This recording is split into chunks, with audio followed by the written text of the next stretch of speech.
आतापर्यंत झटत आलो ती म्हणजे ओल्ड पेन्शन स्कीम, ज्याला थोडक्यात आपण ओपीएस देखील म्हणतो. ओपीएस या स्कीमची ब्युटी ही आहे किंवा याची सुंदरता ही आहे की अनफंडेड स्कीम आहे. यासाठी कुठेही स्वतःला आपल्या पेन्शनसाठी सोय व्हावी म्हणून कुठल्याही प्रकारचा निधी गोळा करण्याची आवश्यकताच नाही. ही झाली याची एक जमेची बाजू. दुसरी, जुन्या पेन्शन योजनेमधून आपल्याला आज कोणी जर ओपीएस मध्ये आले तर त्याला रिटायर होण्याच्या वेळेस कुठले क्लेम्स मिळतील किंवा त्याची पेन्शन कशी तयार होईल आणि मरेपर्यंत त्याला पेन्शन कशी मिळेल या बाबतीत आपल्याला आजच त्याचे नियम किंवा निकष ठरवलेले दिसतात. म्हणजेच काय तर लास्ट पेच्या रिटायर होताना ओपीएस मधून एखादा व्यक्ती रिटायर होत आहे, लास्ट पेच्या 50% त्याला पेन्शन मिळेल, शिवाय डीए पण मिळेल. मेन सर्व्हिस पेन्शनर मरण पावला तर फॅमिली पेन्शन सुरू होईल ऑलमोस्ट 30%. दोघेही मरण पावले, मुलगा मुलगी जिवंत आहे, 21 आणि 24 वर्षाच्या आतमध्ये असतील मुलगी आणि मुलं तर त्यांनाही लिमिटेड पेन्शन पीपीओची सोय आहे. शिवाय जुन्या पेन्शन योजनेतील लोकांना ग्रॅज्युएटीची सोय आहे. शासन निर्णय वित्त विभाग 10/10/2024 नुसार 20 लाखांपर्यंत ग्रॅज्युएटी आपल्याला अनुज्ञेय केलेली आहे. आता या काही थोडक्यात आपल्या ओपीएस मधल्या जमेच्या बाजू आहेत.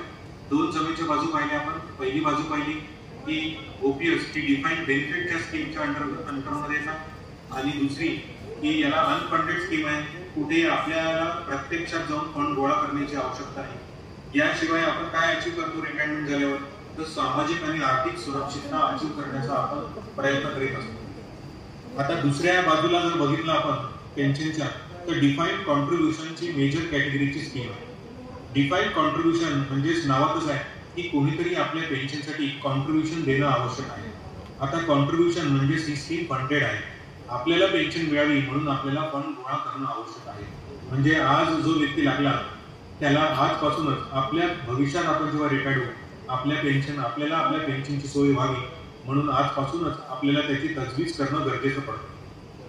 आता डिफाईन्ड कॉन्ट्रीब्युशन स्कीम म्हणजे थोडक्यात आपण डीसीपीएस योजना शासनाने 31/10/2005 च्या जी आर नुसार 1/11/2005 पासून जे राज्य शासकीय अधिकारी कर्मचारी राज्याच्या सेवेत येतील त्यांसाठी डीसीपीएस योजना सुरू केली, ज्याला डिफाईन्ड कॉन्ट्रीब्युशन पेन्शन स्कीम असं नाव थोडक्यात देण्यात आलं. सुरुवातीला बेसिक आणि डीएच्या 10% अनुदान म्हणजेच अंशदान शासनाकडून म्हणजे नियोक्त्याकडून किंवा 10% अंशदान आपल्याला कर्मचारी अधिकारी यांच्या बेसिक आणि डीए मधून कपात करून आपल्या पेन्शनच्या अकाउंटला जमा करणं आवश्यक होतं. म्हणजे एकूण पेन्शनच्या अकाउंटला पाहिलं डीसीपीएस नंबर घेतल्यानंतर आपण मिळवल्यानंतर एकूण 20% रक्कम आपल्या पेन्शनच्या अकाउंटला सातत्याने जमा होत गेली.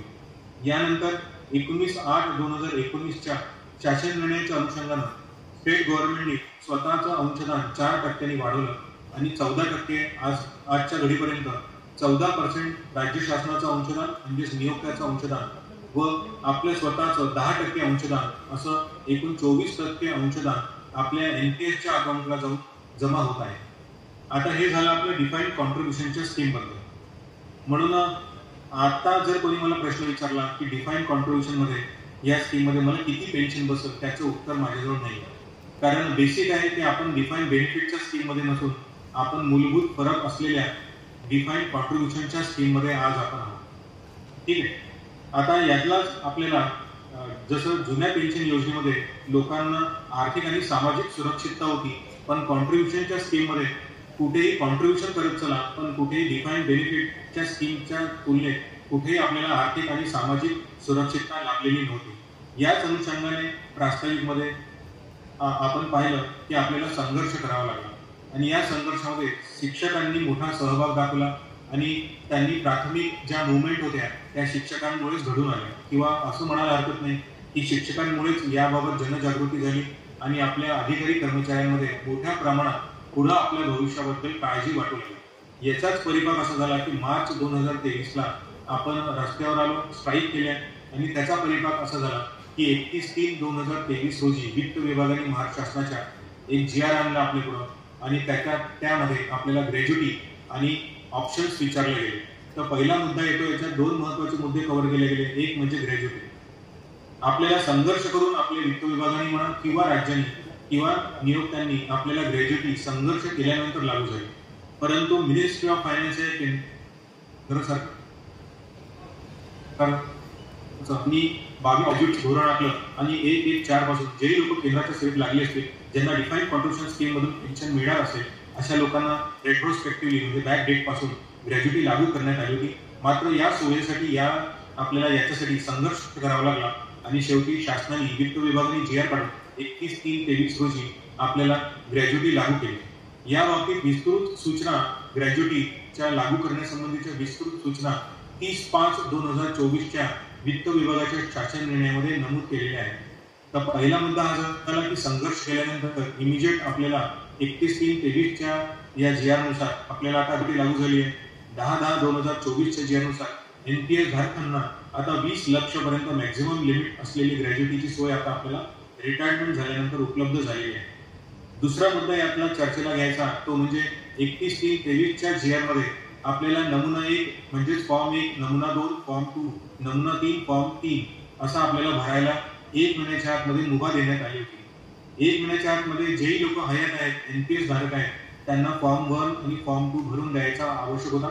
तर फॉर्म 1 हा प्रामुख्याने फॅमिली डिस्क्रिप्शन होता, आपल्या कुटुंबाचा तपशील भरून द्यायचा होता की कुटुंबामध्ये कोण आहे आपल्या.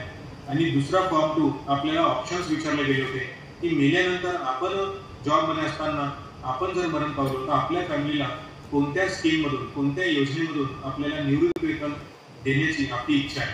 तर त्यात पहिला ऑप्शन होतं OPSचं आणि दुसरं ऑप्शन होतं NPS मध्ये. माझ्या माहितीप्रमाणे आपण सर्वांनी 31/3/23 या GR नुसार फॉर्म 2 भरून देताना आपण मेल्यानंतर आपल्या फॅमिलीला कुटुंब निवृत्ती वेतन OPS जुन्या पेन्शन योजनेमधूनच द्यावे असा विकल्प भरून दिला असेल. त्यानंतर फॉर्म 3 हा कोणासाठी होता तर जे लोक 30/3/23 आधी किंवा या तारखेपर्यंत मरण पावले आणि NPS मधून अशा लोकांना जर फॅमिली पेन्शन सुरू झाली असेल तर अशा नॉमिनींना किंवा कुटुंब निवृत्ती धारकांना आपल्या संबंधित ज्या ऑफिसमधून आपले मृत कर्मचारी रिटायर्ड झाले असतील, आपले मेन पेन्शनर रिटायर्ड झाला असेल, सर्व्हिस पेन्शनर, त्यांना तो कुटुंबाचा निवृत्ती वेतनासंबंधीचा फॉर्म भरून देणं आवश्यक होतं. आणि अशा पद्धतीने याबाबत विस्तृत सूचना शासनाने 24/8/2023 शासन निर्णयानुसार काढलं की एखाद्या व्यक्तीला जर जुन्या कुटुंब निवृत्ती वेतन योजनेतून आपल्याला कुटुंब निवृत्ती द्यायचा आहे अशा वेळेस संबंधित व्यक्तीने काय करायला पाहिजे, नॉमिनीनी ज्याला आता नवीन NPS मधून कुटुंब निवृत्ती सुरू आहे, शिवाय ऑफिसने काय करायला पाहिजे, एजीनी काय करायला पाहिजे,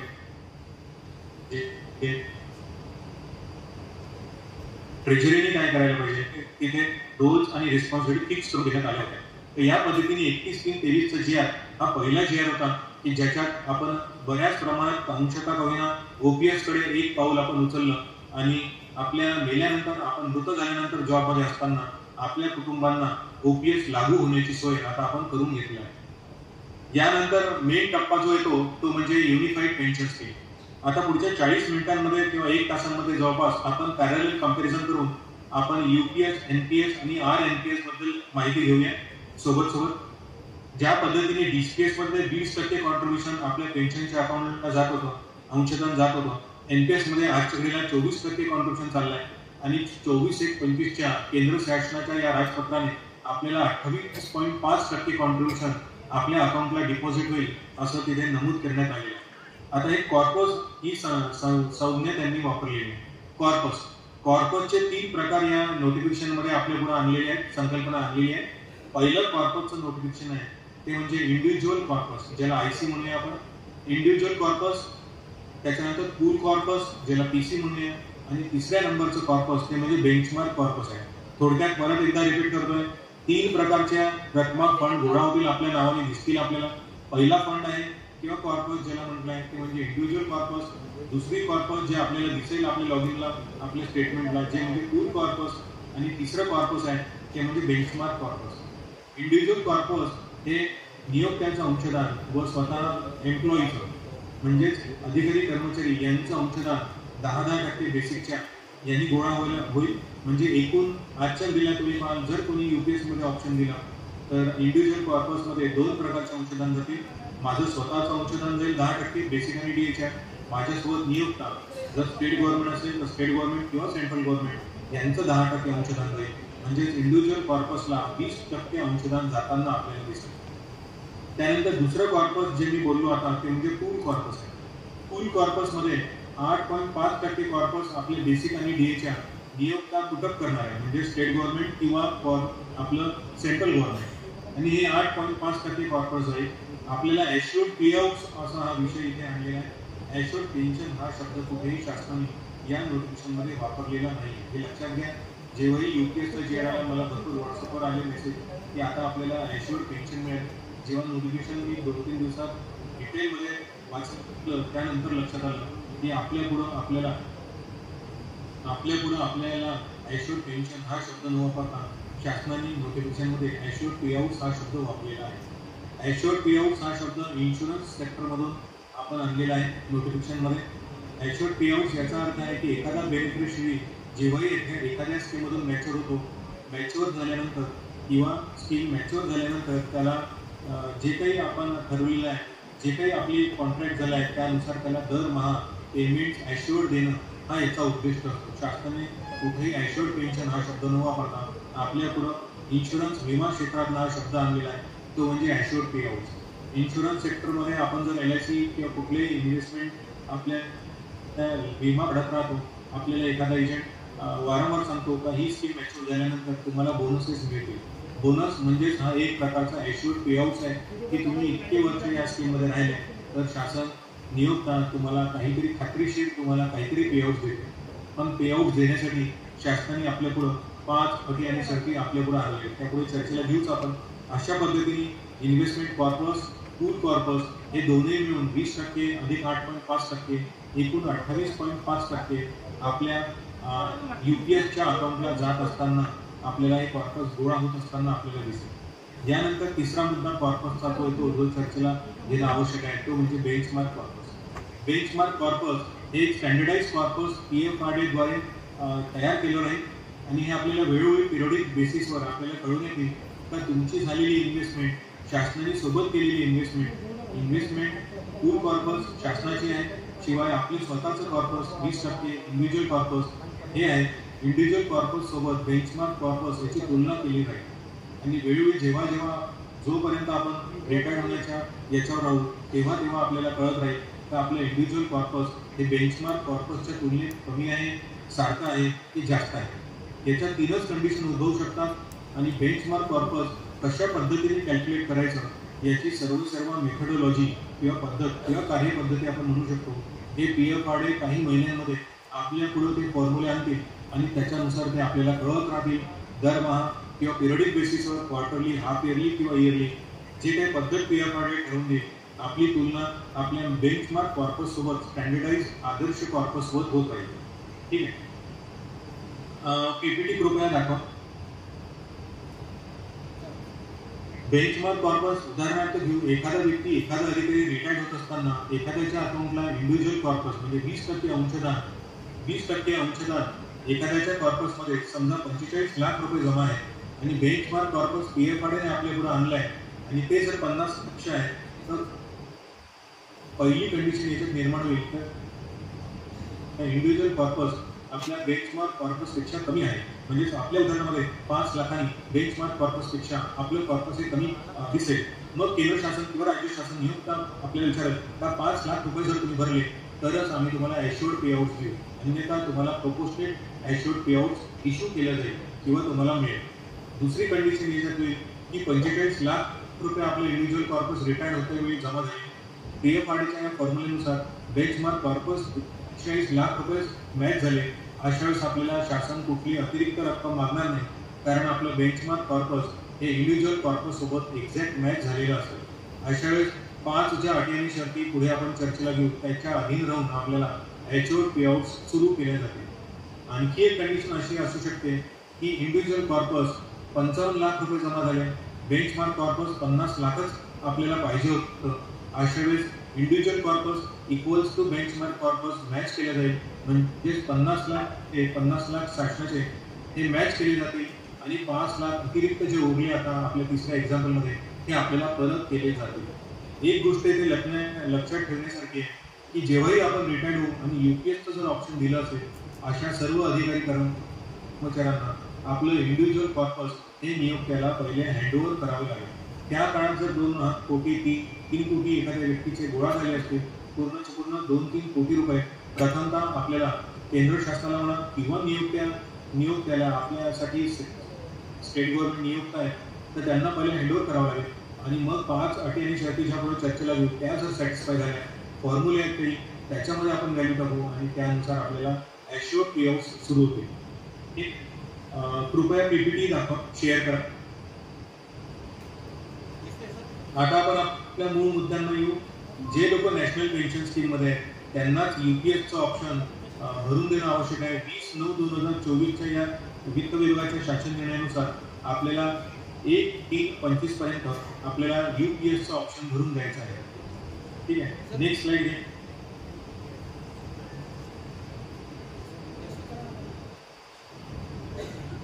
आणखी नेक्स्ट घ्या.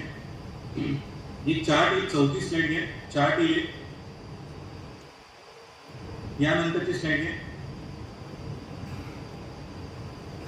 आता सर्वांना ही स्क्रीन शेअर झाली असेल. डाव्या साईडला स्क्रीनच्या बघाल तर सबस्क्रायबरचं कॉन्ट्रीब्युशन आपल्याला दिसतंय.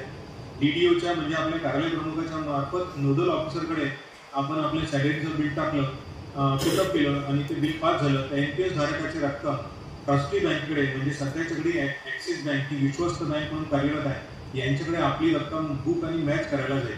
सर्वसाधारणपणे राज्य शासकीय अधिकारी कर्मचारी यांचा विचार केला तर प्रत्येक ट्रेजरी ऑफिसर आजच्या घडीला हे नोडल ऑफिसर आहे. ZP साठी असेल तर तिथले वित्त विभाग आहेत, कॅपो हे नोडल ऑफिसर असते. असे वेगवेगळ्या ठिकाणी नोडल ऑफिसर डेझिग्नेटेड आहेत.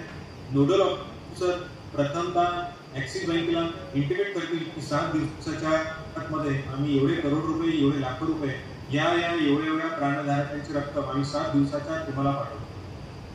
एकदा ही रक्कम आपण बँकेचं एवढंच काम आहे की ही बुक आणि मॅच करणं, बरोबर तेवढंच अंशदान आले की नाही, तेवढेच प्राणधारकांचं अंशदान व्यवस्थित मॅच झाले की नाही एवढं पाहणं आणि पुढच्या दिवशी पुढे पेन्शन फंड मॅनेजर्स यांना पाठवणं, ज्याला इथे शॉर्टकटमध्ये तुम्ही पहा राईट हँड साईडला SBI, UTI, LIC हे आपल्यासाठी शासनाच्या वतीनं आजच्या वेळेला पेन्शन फंड मॅनेजर्स म्हणून कार्यरत आहेत.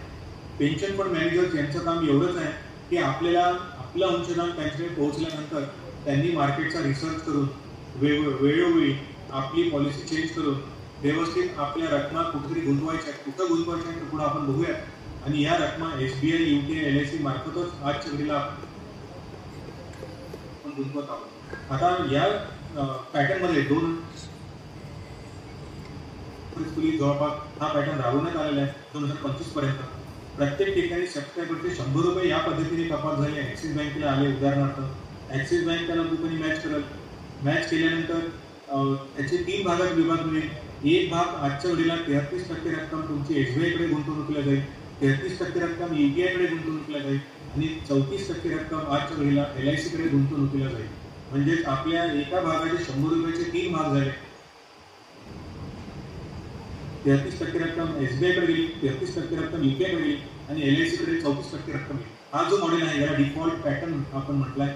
इथे सबस्क्रायबरला कोणा मार्फत आणि कुठे रक्कम गुंतवायची आहे याचा विकल्प अवेलेबल नाही आहे. UPS मध्ये आपल्याला ऑप्शन्स किंवा हा टर्म आपल्याला कामात येईल, याला लक्षात ठेवा.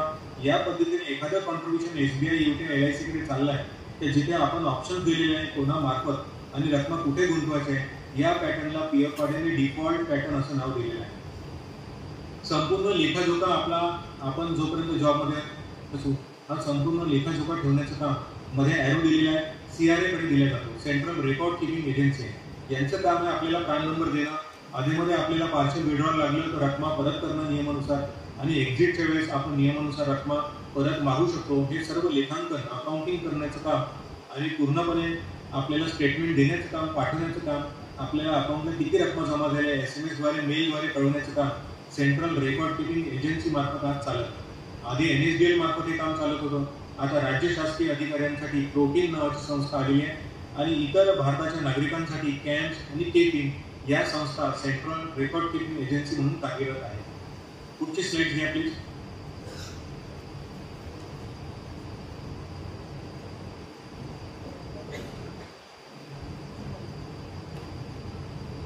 पुढची स्लाइड हा.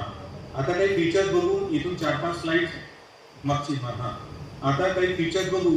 हे लक्ष घ्या. आता NPS आणि UPS मध्ये महत्त्वाच्या गोष्टी आता सुरू झाल्यात. आपण कंपॅरिझन करूया साईड बाय साईड. पहिली आहे याच्यात महत्त्वाची वैशिष्ट्य NPS ते म्हणजे market link defined contribution system आहे. मार्केट लिंक आहे. जुनी DCS जी योजना होती ज्याच्यात 20% कॉन्ट्रीब्युशन जात होतं ते मार्केटसोबत लिंक नव्हतं. पण नवीन NPS योजना ही डिफाईन्ड कॉन्ट्रीब्युशनच्या कॅटेगरीमध्ये येत आहे आणि काही टक्के रक्कम आपली शेअर मार्केटमध्ये गुंतवल्या जात आहे, म्हणून ही मार्केट लिंक स्कीम आहे। रजिस्ट्रेशन युनिक आहे, तुमचा प्राण नंबर इतर कोणालाही दिला जाणार नाही पूर्ण भारतात जोपर्यंत तुम्ही या स्कीममध्ये। स्कीम पोर्टेबल आहे, तुम्ही राज्याच्या किंवा केंद्रातल्या एका सेक्टरमधून दुसऱ्या सेक्टरमध्ये शिफ्ट करतो म्हटलं तरी तुम्हाला अलाउड आहे। हेच इन्व्हेस्टमेंट तुम्हाला तिथे कॅरी फॉरवर्ड करता येणे शक्य आहे। यासाठी तुम्हाला इंटर सेक्टर शिफ्टिंग नावाचा एक फॉर्म भरून द्यावा लागेल किंवा तुम्ही ऑनलाईन लॉग इनला गेले तर इंटर सेक्टर शिफ्टिंग नावाचा आपल्या पुढं एक ऑप्शन येईल, तो ऑप्शन तुम्हाला भरून द्यावा लागेल। तर या पद्धतीने तुम्ही बघाल तर आपल्याला इंटर सेक्टर शिफ्टिंग नावाचा एक फॉर्म भरून दिला तर तुम्हाला मात्र तुम्हाला एका जॉबमधून दुसऱ्या जॉबमध्ये, एका सेक्टरमधून दुसऱ्या सेक्टरमध्ये शिफ्ट होता येणं शक्य आहे आणि यासाठी नव्यानं CSR फॉर्म आपल्याला भरून देण्याची काही आवश्यकता नाही। नव्यानं फॉर्म भरून द्यायचा नाही। कॉमन सबस्क्रायबर रजिस्ट्रेशन फॉर्म हा आपल्याला भरून द्यायचा नाही। यानंतर सर्वात महत्त्वाचं तिसरा आणि चौथा मुद्दा जो UPS मध्ये आपल्याला चर्चेला येतो म्हणजे change of pension fund manager किंवा इन्व्हेस्टमेंटचे ऑप्शन्स आपल्याला अवेलेबल आहेत का? होय, 31/1/2019च्या PFRDAच्या राजपत्रानुसार PFRDAने सर्व स्टेट गव्हर्नमेंट आणि सेंट्रल गव्हर्नमेंट यांना आवाहन केलं होतं की एवढी रिजिड स्कीम असू नये, आपल्याला आपल्या एम्प्लॉईला ऑप्शन्स अवेलेबल करून द्या। तर ऑप्शन्स कुठले अवेलेबल करून द्या? एक पहिली गोष्ट त्यांना पेन्शन फंड मॅनेजर चेंज करता यावे आणि दुसरी गोष्ट यातली महत्त्वाची पेन्शन फंड मॅनेजर चेंज करता यावे यासोबत आपल्याला इन्व्हेस्टमेंटचे ऑप्शन्स देखील आपल्याला अवेलेबल करून देण्यात यावे। तर या पद्धतीने महाराष्ट्र शासनानं म्हणजेच वित्त विभागाने 30/9/2022 जे आपल्याकडे आणलं आहे आणि या पद्धतीने आपण ऑनलाईन जाऊन आता आपण SBI, UTI, LIC यांच्या व्यतिरिक्त पेन्शन फंड मॅनेजर्स आता चेंज करू शकतोय। शिवाय कोणामार्फत आणि कुठे रक्कम गुंतवायचे याचेही मेजर विकल्प आपल्याकडे आलेले आहेत। आता UPS मध्ये डिफॉल्ट पॅटर्न आधीच्या स्लाइड्समध्ये जे आपण पाहिलं की SBI, UTI, LIC थ्रूच आपण रक्कम गुंतवायच्या की SBI, UTI, LIC च्या व्यतिरिक्त इतर काही प्रायव्हेट संस्था आहेत की त्यांच्या मार्फत रक्कम गुंतवायच्या आणि कुठे गुंतवायचे याचे विकल्प आपल्याजवळ आता अवेलेबल झालेले आहेत आणि या दोन्ही टर्म्स आपल्याला UPS मध्ये आपल्याला चर्चेला घ्यायचे आहेत। UPS ची पहिली अट आहे की तुम्ही पेन्शन फंड मॅनेजर चेंज करता कामा नये, म्हणजेच तुम्हाला प्राधान्यानं कुठल्या स्कीममध्ये राहणं आवश्यक आहे? डिफॉल्ट स्कीममध्ये, म्हणजेच तुम्हाला तुमच्या रक्कम SBI, UTI, LIC च्या मार्फतच गुंतवाव्या लागणार आहे। असं जर कंडिशन असेल ही पहिली अट आहे किंवा 5 अटींमधली ही एक अट आहे की डिफाईन्ड कॉन्ट्रीब्युशन या स्कीममध्ये तुम्ही pension fund managers default pattern थ्रूच तुम्ही निवडले आहेत, म्हणजे SBI, UTI, LIC थ्रूच जर तुम्ही रक्कम गुंतवल्या तर मात्र ही अट जर तुम्ही फुलफिल केली आणि तुम्हाला कमी पेन्शन भरत असेल तर 10,000 पर्यंत तुम्हाला पेन्शन वाढवून देण्याची सोय या UPS मध्ये आहे। ते पुढे चर्चेला घेऊच आपण। नेक्स्ट स्लाइड घे। सिलेक्टेड विड्रॉल्स, GPF चे अधिकारी कर्मचारी यांना जसं पार्शियल विड्रॉल अलाउड आहे तसं आता आपल्याला NPS धारकांना आधीमध्ये गरज असेल तेव्हा पार्शियल विड्रॉल अलाउड केलेले आहे। आता पार्शियल विड्रॉल असतील किंवा एक्झिट विड्रॉल असतील, म्हणजे आपण मॅच्युअर झालं, रिटायर झाल्यानंतर जर आपल्याला रक्कम परत पाहिजे असतील तर त्याच्या आधी आपल्याला NSDL कडून किंवा प्रोटीन कडून किंवा PFRDA कडून पेनी ड्रॉप फॅसिलिटी अवेलेबल झालेली आहे। पेनी ड्रॉप फॅसिलिटी 2021च्या PFRDAच्या नोटिफिकेशननुसार आपल्याला अवेलेबल झाली आहे। पेनी ड्रॉप त्याच्या नावातच आहे, पेनी म्हणजे छोटीशी रक्कम ड्रॉप करणे। आता छोटी रक्कम ड्रॉप करणे म्हणजे याचं कन्सेप्ट आहे की आपण जेव्हाही पार्शियल विड्रॉल घेऊ कुठल्याही कारणाने, पुढे बघूच आपण कुठल्या कारणाने पार्शियल विड्रॉल अलाउड आहे, तर कुठल्याही पद्धतीने जर आपण पार्शियल विड्रॉल करतो तर आपल्या अकाउंटला पूर्ण रक्कम जमा करण्याच्या आधी NSDL ₹1 आपल्या अकाउंटला ड्रॉप करते आणि व्हेरीफाय करून घेते की ज्याच्या अकाउंटला रक्कम जमा करायच्या बेनिफिशरीच्या त्याच्याच अकाउंटला रक्कम चालली आहे किंवा नाही। ही पेनी ड्रॉप फॅसिलिटी आपल्याला अवेलेबल करण्यासाठी 1.80 पैसे प्लस त्याच्यावर टॅक्सेस आपल्याला पे करावे लागतात। ₹1.80 प्लस त्याच्यावर आपल्याला नियमानुसार टॅक्सेस पे करावे लागतात आणि ते आपल्याला NPS च्या अकाउंटमधून ऑटोमॅटिकली डिडक्ट होऊन दुसरा आहे monthly contribution option of regular आणि अरियर्स। रेग्युलर कॉन्ट्रीब्युशन तर आपण दिलंच पाहिजे, शिवाय DA अरियर्स आपल्याला उशिरा मिळतो अशा किंवा कोणते अरियर्स जर आपल्याला मिळालं असेल त्याच्याही 24% रक्कम आपल्याला NPS मध्ये गुंतवावी लागतात। आपण आपल्या लॉग इनला जाऊन किती वेळा दिवसातून किती वेळा चेक करू शकतो तर आपल्या अकाउंटला सध्या किती रक्कम जमा आहेत आणि त्याच्यावर मिळालेला रेट ऑफ रिटर्न्स किती आहे। त्यानंतर 8हा मुद्दा महत्त्वाचा आहे तो म्हणजे पटकन सेल्फ डिक्लेरेशनचा मुद्दा। 2014 साली शेअर मार्केटमध्ये मोठ्या प्रमाणात काळा पैसा येत होता आणि जगातले सर्व शेअर मार्केट आर्टिफिशियली वर जात होते। आणि याचा रिटेल इन्व्हेस्टरला मोठा फटका बसत होता. सर्व मेजर राष्ट्रांनी करार करून टाकला. Foreign account tax compliance act. फारसा याच्यात तांत्रिक गोष्टींमध्ये जाण्याचा अर्थ नाही. इन शॉर्ट, जे लोक शेअर मार्केटमध्ये आपल्या रक्कमा गुंतवतात त्यांना फटका सेल्फ डिक्लेरेशन हा रकाना भरून देणं आवश्यक असते. मग तुम्ही म्युच्युअल फंडात गुंतवणूक करा, आपण एनपीएस मध्ये आपल्या काही रकमा नॅचरली मार्केट सोबत लिंक असल्याने आपल्याला फटका सेल्फ डिक्लेरेशन हा कॉलम भरून देणं आवश्यक आहे. नवीन CSRF फॉर्म मध्ये जनरली 9व्या नंबरचा कॉलम असतो. यात 4-5 प्रश्न विचारलेले असतात. तुम्ही US चे नागरिक आहात का, अमेरिकेचे नागरिक आहात का? आपलं उत्तर नाहीच राहणार आहे. तुम्ही अमेरिकेच्या शेअर मार्केटमध्ये रक्कम गुंतवता का? त्याचे उत्तर नाही राहणार आहे. तुम्हाला अमेरिकेतून टॅक्स आयडेंटिफिकेशन नंबर मिळाला आहे का? या सर्व गोष्टींचं उत्तर नोच राहते. आपण ऑनलाईन जरी गेलात आपल्या लॉगिनला पाहिलं तर फटका सेल्फ डिक्लेरेशनचा एक कॉलम राहतो, टॅब राहतो. त्याला क्लिक केलं की प्राथमिक माहिती भरली, NSDL कडून तुम्हाला एक OTP येतो भरला की स्वतःला फटका सेल्फ डिक्लेरेशन भरून तुम्ही स्वयं घोषणा ओके करू शकता. हार्डली 1 मिनिटात फटका सेल्फ डिक्लेरेशन भरून आपण ओके करू शकतो. आता फटका जर सेल्फ डिक्लेरेशन हा रकाना जर आपण भरलाच नसेल, अनावधानानं सोडून दिला किंवा नॉट अप्लिकेबल असं म्हटलं असेल तर मात्र आपण देवाघरी गेल्यानंतर आपल्या नॉमिनीचे क्लेम लवकर सेटल होणार नाही. का बरं? तर तुम्ही जिवंत असतोपर्यंत फटका सेल्फ डिक्लेरेशनचा फॉर्म तुम्ही भरून दिलेला नव्हता आणि मग नॉमिनीला नाहकच बऱ्याच प्रमाणात डॉक्युमेंटेशनचा त्रास होतो आणि मेल्यानंतर नॉमिनी आपल्या नावानं खडं मोडते की हा फटका सेल्फ डिक्लेरेशनचा फॉर्म जर आधीच भरून दिला असता तर एवढा फटका मला क्लेम सेटल करायला लागला नसता. तर आवर्जून मी विनंती करतो सर्वांना की फटका सेल्फ डिक्लेरेशनचा फॉर्म भरून दिला नसेल तर तुम्ही तुमच्या लॉगिनला जाऊन एकदा चेक करून घ्यायचं की आपण फटका सेल्फ डिक्लेअर झालो की नाही. ठीक. Next slide. Multiple NPS account open करणं अलाउड नाही. एका सिंगल इंडिव्हिज्युअलला एनपीएस धारक असेल त्यांनी एका बऱ्याच बँकेमध्ये जाऊन मल्टिपल एकापेक्षा जास्त एनपीएस अकाउंट ओपन न केलेले लिगली ते अलाउड नाही. महत्वाचा मुद्दा राहावा तो म्हणजे टॅक्स स्टेटमेंट नाही. EEE प्रकारचे टॅक्स स्टेटमेंट आपल्याला एनपीएस मध्ये पाहायला मिळते. पहिलाही एक्झेम्प्ट आणि एक्झेम्प्ट. 2019च्या बजेटपासून आपल्याला आता एनपीएस EEE स्टेटस अचीव केलेलं दिसते. पहिलंही काय सांगतो आपल्याला एक्झम्पशनचं, no tax on investment amount. कुठल्याही प्रकारचे जेव्हा मुद्दल आपण गोळा करतो या ह्याच्यात 24% रक्कम आपल्या चालल्या आहेत त्याच्यावर शासन एकही ढबू टॅक्स लावत नाही. दुसरं, no tax on return. Generally तुम्ही पाहाल की शेअर मार्केटमध्ये 1 वर्षाच्या आतमध्ये शेअर विकले त्यावर जर काही प्रॉफिट झालं असेल आपल्याला short term capital gain tax pay करावा लागतो इन्कम टॅक्समध्ये. 1 वर्षापेक्षा जास्त दीर्घ कालावधीचे शेअर विकले त्यावर जर प्रॉफिट झालं असेल तर तेव्हा long term capital gain tax हा आपल्याला लागतो. पण एनपीएस मध्ये आपण जेव्हाही पार्शल विड्रॉल केलं किंवा एक्झिट विड्रॉल म्हणून मिळणाऱ्या जेवढी रक्कम असते दोन्ही मिळून त्याच्यावर शासन एकही ढबू आपल्याला टॅक्स लावत नाही. म्हणजेच मुद्दल, त्याच्यावर मिळणारे रिटर्न्स आणि या मुद्दल आणि रिटर्न्सच्या आधारे आपल्याला रिटायर होताना जी मॅच्युरिटी अमाऊंट मिळेल 60%, आपण जास्तीत जास्त 60% रक्कम आपण परत घेऊ शकतो. ते बोलून चर्चेला घेऊ. या निधीकांवर आपल्याला शासन एकही ढबू टॅक्स लावत नाही. आजच्या वेळेला पूर्ण भारताचा विचार करा, 3च स्कीम अशा आहेत की ज्या पूर्णपणे टॅक्स फ्री आहे. आपण रक्कमा भरतो तेव्हाही टॅक्स लागत नाही, रक्कमा काढतो तेव्हाही टॅक्स लागत नाही. पहिली स्कीम ती म्हणजे PPF, दुसरी स्कीम सुकन्या समृद्धी योजना आणि तिसरी स्कीम ती म्हणजे आपली NPS नॅशनल पेन्शन सिस्टीम. 11वा पॉईंट जो महत्वाचा आहे, लो कॉस्ट पेन्शन प्रोडक्ट आहे.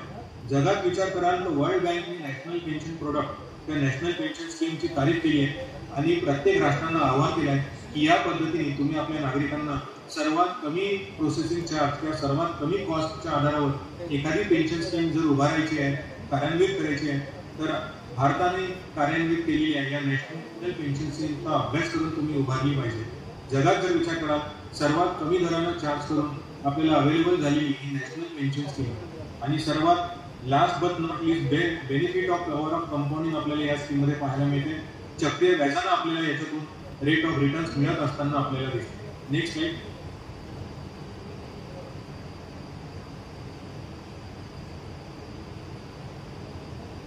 प्राण नंबर आपल्याला मिळाला आता स्तर 1 चा आपण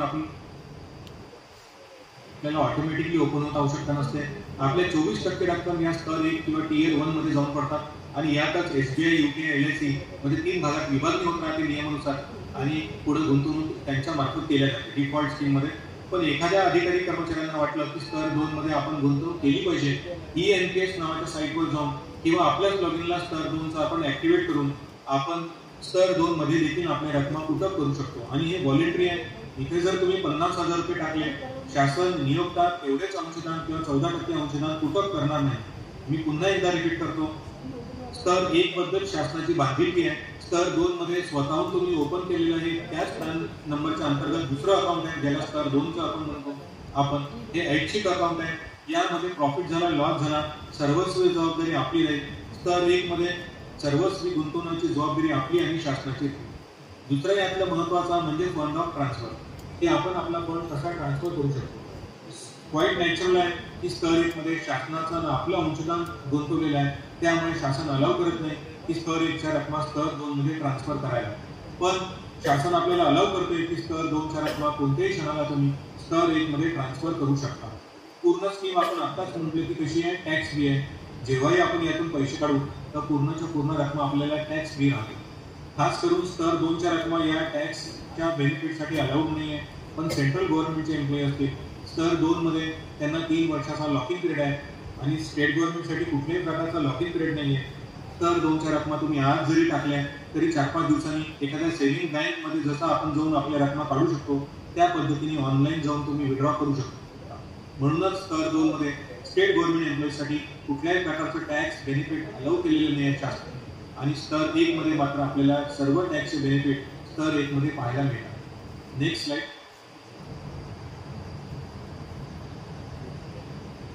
त्यानंतर नवीन कन्सेप्ट आपल्यापुढे 2023 पासून पीएफआरडीने आणलेला आहे, तो म्हणजे ऑक्टोबर 2023 पासून सिस्टमॅटिक लमसम विड्रॉल. 100 रुपये माझ्या अकाउंटला जमा आहे, मी रिटायर्ड होतोय, तर 60% रक्कम म्हणजे 60 रुपये मी म्हणू शकतो की मला एकमुष्ट तुम्ही देऊन द्या आणि 60 रुपये मला जे मिळतील त्याच्यावर शासन एकही डबल टॅक्स लावणार. दुसरं ऑप्शन आता आपल्याला अवेलेबल करून दिले आहे की 60% रक्कम तर तुम्हाला परत घ्यायचीच आहे, मला एकमुष्ट पाहिजे की याची तुम्ही विभागणी करून घ्या. म्हणजे मला पीएफआरडीद्वारे किंवा एनएसडीएलद्वारे विचारले नाही किंवा फॉर्म भरून द्यावं लागेल मला की 60% रक्कम किंवा आपल्या एक्झाम्पलमध्ये 60 रुपये हे मला टप्प्याटप्प्याने घ्यायचे आहेत का. जर मी लिहून दिलं प्रपोजलमध्ये की मला 10 वर्षांमध्ये तुम्ही 60 रुपये परत करा, तर प्रत्येक वर्षाला मला एनएसडीएल किंवा प्रोटीन किंवा भविष्यात जी सेंट्रल रेकॉर्ड कीपिंग एजन्सी राहील कार्यरत ती मला दरवर्षी किंवा दर महिन्याला 6 रुपयाचे 12 भाग करून अशा पद्धतीने मला मंथली, क्वार्टरली, हाफ इयरली किंवा इयरली वर्षातून एकदा मला 6 रुपये माझ्या अकाउंटला डिपॉझिट करेल. म्हणजेच याचे 2 भाग झाले विड्रॉलचे. पहिला भाग तुम्ही 60 रुपये एकमुष्ट देऊ शकता, पूर्णपणे टॅक्स मिळेल, किंवा 60 रुपयाचे तुम्ही 10 भाग केले, 10 तुकडे केले आणि प्रत्येक वर्षाला तुम्ही 6-6 रुपये एनएसडीएल कडून परत घेत गेले.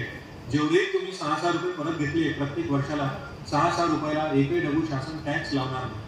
कोणत्याही पद्धतीने तुम्ही विड्रॉल केले 60 रुपये एकमुष्ट घ्या किंवा त्याचे 10 भाग करा. कोणत्याही पद्धतीने तुम्ही विड्रॉल घेतले तर शासन आजच्या घडीला कुठल्याही प्रकारे टॅक्स लावत नाही. शिवाय याचा बेनिफिट हे आहे की तुम्ही 10 वर्षाच्या या कॉन्ट्रॅक्टमध्ये गेले, एंटर गेले, तुम्हाला असं वाटलं की 6 वर्षातच मला या कॉन्ट्रॅक्टमधून बाहेर पडायचं आहे, तर तुम्हाला मात्र या कॉन्ट्रॅक्टमधून बाहेर पडता येईल. तुम्ही एनएसडीएलला लेखी प्रपोजल द्यायचं, 7 दिवसाच्या आतमध्ये तुम्हाला उरलेली रक्कम व्याजासकट जे काही एनएसडीएलने कुठे गुंतवले असतील त्या व्याजासकट उरलेल्या रक्कमा तुम्हाला परत मिळून जाते. तर या पद्धतीने सध्या लमसम विड्रॉल सोबतच तुम्हाला सिस्टमॅटिक लमसम विड्रॉल ही फॅसिलिटी एनएसडीएलने किंवा पीएफआरडीने आता ऑक्टोबर 23 पासून आपल्याला अवेलेबल करून दिलेली आहे. नेक्स्ट. सर्वात महत्त्वाचा प्रश्न मागच्या 10 वर्षात मला विचारला जात होता तो म्हणजे नॉमिनेशनचा. सुदैवाने 25/8/2022 पासून पीएफआरडीने आपल्या कलम 32 मध्ये आता चेंजेस केलेले आहेत आणि चेंजेस केल्यानंतर आपल्या पुढे सर्क्युलर आणला आहे आणि नॉमिनेशनची व्याख्या अधोरेखित केलेली आहे. आता क्लिअर कट डिमार्केशन दिलं आहे की नॉमिनेशन करताना फॅमिलीची व्याख्या काय आहे. सर्वात महत्त्वाचा पहिला मुद्दा म्हणजे मल्टिपल नॉमिनेशन फॅसिलिटी आपल्याला अवेलेबल करून दिलेली आहे. 3 नॉमिनी आपल्या पुढे अवेलेबल करून दिलेले आहेत, कमीत कमी 1, आणि एनपीएस धारकांमध्ये 3 नॉमिनी आपल्याला जास्तीत जास्त देता येतील. मेल मेंबर असतील, मेल सबस्क्रायबर असतील तर फॅमिलीच्या व्याख्यामध्ये चौकटात दाखवल्याप्रमाणे लिगली वेडेड वाईफ असावी. लक्षात घ्या मित्रांनो, आपल्याला इथे लिगली वेडेड वाईफचंच नॉमिनेशन करायचं आहे. हीच children, married, unmarried, dependent parents, मुलावर अवलंबून असलेले आई वडील हेही चालतात नॉमिनीच्या व्याख्येमध्ये.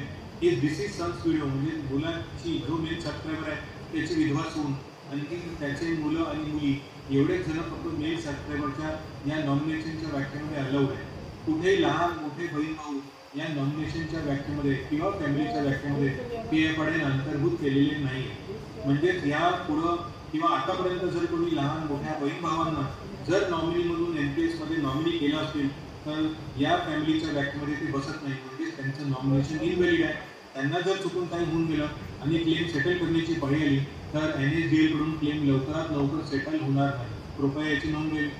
त्याच पद्धतीने फिमेल सबस्क्रायबर देखील आहे. त्यांच्या फॅमिलीच्या व्याख्येमध्ये राईट हँड साईडला दाखवल्या पद्धतीने लिगली वेडेड हजबंडच असावा. लिगली या शब्दाला अनन्यसाधारण महत्व आहे. मित्रांनो, मी 1 वर्ष ATO पेन्शन होतो नागपूर कोषागारात आणि जेव्हा जुन्या पेन्शन योजनेमधून काही लोक रिटायर्ड होत होते, मरण पावत होते ग्रामीण भागातले, जेव्हा PPO मध्ये आम्ही बघत होतो की पेन्शन कोणाला सुरू करायची, त्यांची फॅमिली आयडी केल्यानंतर जी लेडीज होती त्यांची फॅमिली आयडी सुरू केल्यानंतर पेन्शन सुरू केल्यानंतर तिऱ्याही लेडीज पेन्शन सेक्शनमध्ये येऊन आकांदा तांडव करत होती आणि म्हणत होती का या म्हाताऱ्याचं मरेपर्यंत मीच केलं बा, जिच्या नावानं तुम्ही पेन्शन सुरू केली तिनं आयुष्यभरात काहीही केलेलं नाही. पण लिगली डॉक्युमेंटेशनमध्ये त्या व्यक्तीचं नाव असल्याने आम्ही त्यांनाच पेन्शन इश्यू करत होतो आणि त्यानंतर मग याचं लिगॅलिटी पेन्शन लिगॅलिटी म्हणजे न्यायालयीन प्रकरण होत होते आणि मग राईट टू लाईफ आर्टिकल 21 या नियमात बसवल्यानंतर मग माननीय न्यायाधीश आम्हाला इन्स्ट्रक्शन देत होते तर आता जी लिगली वेडेड वाईफ नव्हती पण ती क्लेम करत आहे म्हणून तिला पण त्या पेन्शनचे भाग करून तिलाही पेन्शन आहे. तर अशा पद्धतीने व्यवस्थित जर आपण नॉमिनेशन केलं तर पुढे आपल्याला प्रॉब्लेम होत नाही. म्हणून पीएफआरडीच्या व्याख्येनुसार फिमेल सबस्क्रायबरच्या बाबतीत पाहिलं तर लिगली वेडेड हजबंड असतील, तिचे मुलं, तिच्यावर अवलंबून असलेले आई वडील, तिच्यावर अवलंबून असलेले सासू सासरे, तिचे विधवा सून आणि त्यांचे मुलं एवढे जण फक्त आपल्या फॅमिलीच्या किंवा नॉमिनेशनच्या व्याख्येमध्ये बसतात. Next slide please.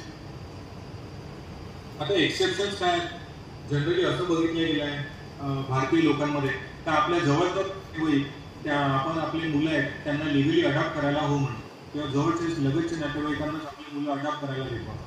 आपल्या फॅमिलीच्या व्याख्येमधले एखादं लेकरू जर आपण इतर नातेवाईकांना लिगली अडॉप्ट करायला हो म्हटलं, लिगली डॉक्युमेंट साईन केले, हे लेकरू आपल्या फॅमिलीच्या व्याख्येतून बाहेर पडतं आणि अशा पद्धतीने आपण आपला NHR 3 नावाचा फॉर्म कार्यालय प्रमुखाला भरून दिलाच पाहिजे आणि आपलं नॉमिनेशन चेंज करायला पाहिजे. At the time of nomination shall be in favour of 1 or more person belonging to his or her family. आता आधीच्या स्लाइडमध्ये जेवढे नॉमिनेशनच्या व्याख्येमध्ये लोक दिलेले आहेत तेवढ्याच जणांपैकी कमीत कमी जास्तीत जास्त 3 नॉमिनी आपण देऊ शकतो. ज्या वेळेस आपले लग्न होते, एखादा यंग मुलगा मुलगी MPSC किंवा कुठली एक्झाम देऊन शासनाच्या सेवेत आले असतील, त्यांनी आधी नॉमिनेशन दिलं असेल, ज्या दिवशी या व्यक्तीचं लग्न झालं त्याचं आधीचं नॉमिनेशन बाय पण रद्द होते, त्याला कुठेही नॉमिनेशन द्यायची आवश्यकता नसते. नॉमिनेशन चेंज करून द्यावा लागतो. ज्यावेळेस हा रुजू अहवाल येतो आपल्या कार्यालयात यांनी NHR 3 नावाचा फॉर्म भरून देणं आवश्यक आहे. आणि पीएफआरडीच्या कलम 32 नुसार तुमच्या फॅमिली एकदा तुमची स्वतःची निर्माण झाली, तुमच्या या पेन्शनवर पहिला हक्क तुमच्या स्पाऊसचा असतो. स्पाऊस, तुमचे डिपेंडंट फादर, तुमच्यावर अवलंबून असलेली मदत, एवढे 3 नॉमिनेशन तुम्ही देऊ शकता. तिघांचे पर्सेंटेज हे 100% भरलेलं पाहिजे. ठीक आहे, तिघांचे पर्सेंटेज 100% आलेलं पाहिजे आपल्याला. नेक्स्ट.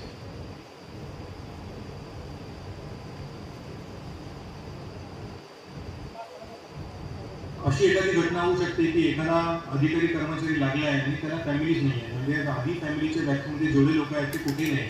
कोविडमध्ये होऊ शकते की आई वडील मरण पावले असतील, बहीण भाऊ कोणीच नाही आहे आणि एकटाच मुलगा आहे, किंवा एखादा अनाथ लेकरू आहे आणि ते गव्हर्नमेंटच्या जॉबला लागलं अथक परिश्रम करून. अशा वेळेस त्याला वाटेल त्या व्यक्तीला तो नॉमिनेशनच्या व्याख्येमध्ये बसवून नॉमिनी करू शकतो. पण हे लेकरू 5-10 वर्षांनी कधी का होईना फॅमिली निर्माण करेल, म्हणजेच लग्न करेल, म्हणजेच क्लॉज अस्तित्वात आला. ज्या दिवशी याचं लग्न झालं आधीचं नॉमिनेशन बाय डिफॉल्ट पण रद्द होते. ज्यावेळेस हे लेकरू जॉईन करेल, रुजू अहवाल देईल, त्यासोबत त्यांनी नव्याने नॉमिनेशन फॉर्म भरून देणं आवश्यक आहे. आणि नॉमिनेशनच्या या फॉर्ममध्ये तरी नाव स्पाऊसचा आपल्याला पाहिजे. स्पाऊसचा हक्क याच्यात आपल्याला राहतो. नेक्स्ट.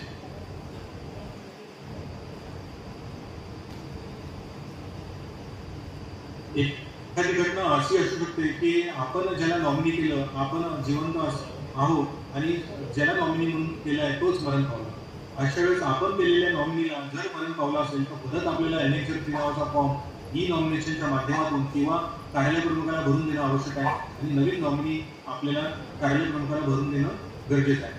मायनर नॉमिनेशनच्या बाबतीत आपल्याला मुलं आहेत आणि 18 वर्षाच्या आतमध्ये जर मुलं असतील तर त्यांनाही आपण नॉमिनीमधून घेऊ शकतो. आपल्या फॅमिलीच्या व्याख्येमध्ये जेवढे जण आहेत त्यांना गार्डियन करावे लागेल किंवा फॅमिलीच्या व्याख्येमध्ये गार्डियनची व्याख्या बसत नसेल तर मात्र आपण या लहान मुलांना गार्डियन म्हणून कुठलाही किंवा की असे किती वेळा आपल्या करिअरमध्ये आपण जॉबमध्ये असताना किती वेळा नॉमिनेशन चेंज करू शकतो. पीएफ पाड्याने आपल्याला n number of times nomination change करण्याला मुभा दिलेली आहे. तुम्ही कितीही वेळा नॉमिनी चेंज करू शकता. शेवटी तुम्हाला तुमच्यानंतर हा पैसा कोणाला हँडओव्हर करायचा आहे हा सर्वस्वी हक्क तुम्हाला पीएफ पाड्याने दिलेला आहे. तुम्ही कितीही वेळा किती क्षणाला तुम्ही नॉमिनेशन चेंज करू शकता. त्याला काही बंधनं नाही. नेक्स्ट आता हे इन्व्हेस्टमेंटचे ऑप्शन्स कसे अवेलेबल आहे. महत्त्वाचा मुद्दा आता लक्षात घ्या. यूपीएस मध्ये जर आपण इन्व्हेस्टमेंटचे ऑप्शन दिले किंवा एनपीएस मध्ये राहिलो आणि इन्व्हेस्टमेंटचे ऑप्शन दिले तर कशा पद्धतीने आपल्याला ते द्यायचे. पहिलं आहे subscriber can opt for any one of the listed pension fund manager. Government सेक्टरचे 3 पेन्शन फंड मॅनेजर्स आहेत. रिमेनिंग 8 ते 9 पेन्शन फंड मॅनेजर्स हे प्रायव्हेट सेक्टरचे स्क्रीनवर दाखवल्यानुसार लाल अक्षरांनी Axis bank, Max life, Tata आणि डीएसपी हे मागच्या 1.5 वर्षांमध्ये नवीन पेन्शन फंड मॅनेजर्स अलाउ केलेले पीएफआरडी मार्फत तर उरलेले बाकी सर्व लोक बऱ्यापैकी सेम इन्स्ट्रक्शन्स म्हणजे 2009 पासून एसबीआय यूके एलआयसी हे पेन्शन फंड म्हणून कार्यरत आहे. आता एक उदाहरण घेऊ आणि त्यावरून समजून घेऊ. 40 लाख रुपये समजा माझ्या अकाउंटला जमा आहे आणि आज जर मला 30/9/22 या वित्त विभागाच्या शासन निर्णयाच्या अनुषंगानं इन्व्हेस्टमेंटचे ऑप्शन्स जर मला द्यायचे आहेत तर मला 40 लाख रुपये एसबीआय यूके एलआयसी मधून काढून मला कुठेतरी एका संस्थेला हँडओव्हर करावे लागते. मग उदाहरणार्थ आपला जर टाटा या ग्रुपवर जास्त विश्वास असेल तर 40 लाख रुपये सर्व मिळून रेट ऑफ रिटर्न्स वगैरे सर्व मिळून मला मुभा मिळते की मी टाटाला पूर्ण फंड हँडओव्हर करेन. म्हणजे आजच्या घडीला मी टाटाला जर माझा विश्वास असेल तर पूर्ण 40 लाख रुपये मी टाटा, एचडीएफसी, डीएसपी किंवा गव्हर्नमेंट सेक्टरच्या मध्येच जर मला जायचं आहे तर एसबीआय यूके एलआयसी मधून काढून फंड मी नुसता 40 लाख रुपये एसबीआयला देऊ शकतो, यूकेला देऊ शकतो गुंतवणुकीला किंवा एलआयसीला देऊ शकतो. असं जर मी काही कारभार केला अशा या कार्यपद्धतीला पीएफआरडी नाव दिलं आहे ते म्हणजे इन्व्हेस्टमेंट चॉईसेस. डिफॉल्ट पॅटर्न आपण पाहिला. By default SBI UK LIC तोच गुंतवणूक होईल. पण डिफॉल्ट पॅटर्न मधून जर तुम्ही बाहेर पडले आणि डिसिजन घेतलं की मला 40 लाख रुपये काढायचे आहेत तर या डझनभर लोकांपैकी कोणाची एकाची निवड तुम्हाला करावी लागेल आणि यांच्या मार्फतच कुठेतरी रक्कम गुंतवाव्या लागतील. आता प्रश्न आहे नेक्स्ट की मला जर इथून लॉस होत राहिला तर मी किती वर्षानंतर मी गुंतवणूक तिथून काढू शकतो. तर कमीत कमी पीएफआरडीच्या या क्लॉजनुसार किंवा वित्त विभागाच्या या क्लॉजनुसार कमीत कमी आपल्याला टाटासोबत 1 इयर म्हणजे 12 महिने आपल्याला राहावं लागेल. लॉस होत राहिला, मार्केट पडलं आणि तुमचा पोर्टफोलिओ रेडमध्ये आला तर तुम्हाला 12 महिन्याच्या आतमध्ये टाटाला चेंज करता येणार नाही हे लक्षात घ्या. Subscriber can change pension fund manager only 1 year म्हणजे 12 महिने तुम्हाला इथं राहावंच लागेल. 13व्या महिन्यात तुम्ही जाऊन पोर्टफोलिओला पाहाल तेव्हा कुठे तुम्ही टाटाला टाटा करू शकाल. त्याच्या आधी तुम्ही टाटाला टाटा करू शकणार नाही. टाटालाच का कुठल्याही फंड मॅनेजरला तुम्ही टाटा करू शकणार नाही. नेक्स्ट स्लाइड घ्या. पण शासनानं इथं जबरदस्ती केलेली नाही. तुम्हाला असं वाटलं का एसबीआय कुठे एलआयसी थ्रूच आपल्याला गुंतवणूक करायची आहे. जसं शासनानं आपल्यासाठी मॉडेल अडॉप्ट करून ठेवलं आहे तर विदाउट एनी रिस्क तुम्ही डिफॉल्ट स्कीममध्येही राहू शकता. काहीही प्रॉब्लेम नाही. नेक्स्ट स्लाइड घ्या. आता पहिली डिफॉल्ट स्कीम कशी ऑपरेट होत आहे ते बघूया. 2009 पासून साधारणतः ही स्कीम या पद्धतीनेच कार्य करत आहे की 100 रुपये एखाद्या सबस्क्रायबरचे गुंतवले आजच्या घडीला 33 एसबीआयकडे चालले, 33 रुपये यूकेआयकडे चालले आणि जवळपास 34% रक्कम एलआयसीकडे गुंतवणुकीला चालली आहे. तर पहिला टप्पा आपण पार करतो याच्यात की एसबीआय यूके एलआयसी. पुढचा प्रश्न आपल्या पुढे येतो का रक्कम गुंतवायच्या कशा. तर याच्यासाठी पीएफआरडी यांना ठरवून दिलेल्या काही कार्यपद्धती आहे. पहिली कार्यपद्धती की आज जर 33% रक्कम एसबीआयकडे आली असेल तर त्याची 85% रक्कम त्यांनी गुंतवणूक करायला पाहिजे ती म्हणजे गव्हर्नमेंट बॉन्ड्स किंवा गव्हर्नमेंट सिक्युरिटीज मध्ये आणि उरलेली 15% रक्कम अप टू 15% असा शब्द प्रयोग केलेला आहे. अप टू 15% रक्कम ही आपली शेअर मार्केटमध्ये गुंतवल्या जाते. आता गव्हर्नमेंट बॉन्ड्सचा जर विचार केला याच्यात आपली रिस्क न असणाऱ्या ॲसेटमध्ये ॲसेट अलोकेशन चाललं आहे. ते म्हणजे government bonds, government securities, gilt edge markets आहेत, मनी इन्स्ट्रुमेंट्स आहे मार्केटचे किंवा ओपन मार्केट ऑपरेशन्स आहेत आरबीआयचे त्याच्या मार्फतच इथे गुंतवल्या जातात. इन शॉर्ट आपण 85% रक्कम आपली स्टेट गव्हर्नमेंटच्या बॉन्ड्समध्ये किंवा सेंट्रल गव्हर्नमेंटच्या बॉन्ड्समध्ये कर्जरूपी स्वरूपाने आपण सेंट्रल गव्हर्नमेंटला आपण उधारीवर देत आहोत, कर्जाने देत आहोत. आणि दीर्घकालीन रोखे असतात याच्यात ऑलमोस्ट 6 to 8 रिटर्न्स किंवा आपल्याला व्याज प्राप्त होत राहते. गव्हर्नमेंटच्या बॉन्डमध्ये रिस्क काहीच नाही. आरबीआयने एकदा आपल्याला प्रॉमिस केलं की आपल्याला 8% दरानं आपल्याला व्याज देईल. 100% आपण खात्री राहतो की आपल्याला रिस्क न घेता आपल्याला याच्यातून इन्स्ट्रुमेंटमध्ये 8 किंवा 6% जे काही प्रॉमिस केलं त्यानुसार आपल्याला रिटर्न्स मिळते. पण सर्वसाधारणपणे आरबीआय बुलेटिनचा विचार केला तर आरबीआयनी ॲव्हरेजमध्ये म्हटलं की भारतात इन्फ्लेशनचा दर सर्वसाधारणपणे 7 ते 8% घरात आणि गव्हर्नमेंट बॉन्ड आपल्याला जेमतेम इन्फ्लेशन एवढे किंवा कधी त्याच्यापेक्षा कमी उत्पन्न मिळवून देतात. रिस्क काही नाही आहे, पण इन्फ्लेशन सध्या तरी गव्हर्नमेंट बॉन्ड सिक्युरिटीजमध्ये लॉंग टर्ममध्ये आपल्याला दिसून येत नाही. मग याला उपाय काय? तो पी एफ पाडेने याच्यात विचार केला की आजच्या घडीला आपल्याला गुंतवणूक करण्यासाठी 15% रक्कम म्हणजे थोडीशी रिस्क घेऊन आपल्याला जर 8%पेक्षा जास्त रिटर्न मिळू शकत असेल तर SBI, UTI, LICच्या मार्फत आपल्याला सर्वसाधारणपणे अप टू 15% रक्कम आपली शेअर मार्केटमध्ये चालली आहे. सर्वसाधारणपणे विचार केला शेअर मार्केटचा आजच्या घडीला तर 6,000च्या वर कंपनीज लिस्टेड आहे. पण पी एफ पाडेने SBI, UTI, LICला यांना बंधनं दिलेली आहे की सर्वसाधारणपणे पहिल्या टॉप 200 कंपनीजमध्ये आपण रक्कम गुंतवल्या पाहिजे. कुठल्याही एका सेक्टरमध्ये मोर दॅन 5% पेक्षा जास्त रक्कम आपण एक्सपोज न केलेल्या बरं. अशा पद्धतीने काही ठराविक यांनी याच्यात रिस्क मॅनेजमेंटसाठी काही अटी आणि शर्ती बांधून दिल्या आहेत आणि त्याच्याच आधारावर इथे आपल्याला अटी आणि शर्ती बांधून देण्याच्याच अटीवर SBI, UTI, LIC याच पद्धतीने पी एफ पाड्याने ठरवून दिलेल्या या निकषांच्या आधारावर आता सध्याच्या वेळेला डिफॉल्ट पॅटर्नच्या मार्फत गुंतवणूक सुरू आहे. 2018 साली हेमंत कॉन्ट्रॅक्टर सर हे पी एफ पाडे चेअरमन होते. इकॉनॉमिक टाइम्समध्ये माझ्या वाचण्यात एक आर्टिकल आलं. त्यात पत्रकारांनी विचारलं होतं का तुम्ही या डिफॉल्ट स्कीममध्ये जो खूप पॉप्युलर होण्यासाठी प्रयत्नशील आहात की याच्यातून तुम्हाला रिटर्न सर्वसाधारणपणे काय टार्गेट तुम्ही ठेवलं आहे.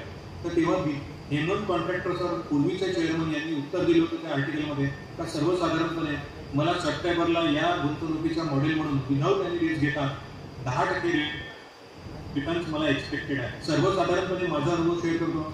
जेव्हापासून आपण 1/4/15 पासून या स्कीममध्ये आले राज्य शासकीय अधिकारी कर्मचारी सर्वसाधारणपणे तर मी जास्तीत जास्त रिटर्न माझ्या पोर्टफोलिओला 13% पाहिले डिफॉल्ट पॅटर्नमध्ये. कमीत कमी एप्रिल 21ला मी रिटर्न्स पाहिले तर -21% ही रिटर्न पाहिले. 8 नोव्हेंबर 2016ला मोदीजींनी ज्या घोषणा केली की आपण आता आपल्या इकॉनॉमीचे सर्व वरच्या लेवलचे नोटाबंदी आपण केल्या आहे तेव्हा मी वनामतीला लेक्चर घेत होतो. तेव्हा मी रिटर्न्स बघत होतो माझ्या लॉग इनला. तेव्हा जवळपास 60% रिटर्न्स मी बघत होतो. आज सकाळी जेव्हा रिटर्न्स पाहिले मी माझ्या लॉग इनला लेक्चरच्या अनुषंगाने तेव्हा 8.63% रिटर्न्स मला दिसत आहे. सर्वसाधारणपणे मार्केट निफ्टी 26,000वरून 22 ते 23,000च्या मध्ये घुटमळत आहे आणि मला निगेटिव्ह रिटर्न्स नाही आहे. म्हणजेच मला डिफॉल्ट पॅटर्न थोडासा आजच्या घडीला बरा वाटतो कारण निगेटिव्ह रिटर्न्स मला आजच्या घडीला दिसलेले नाही.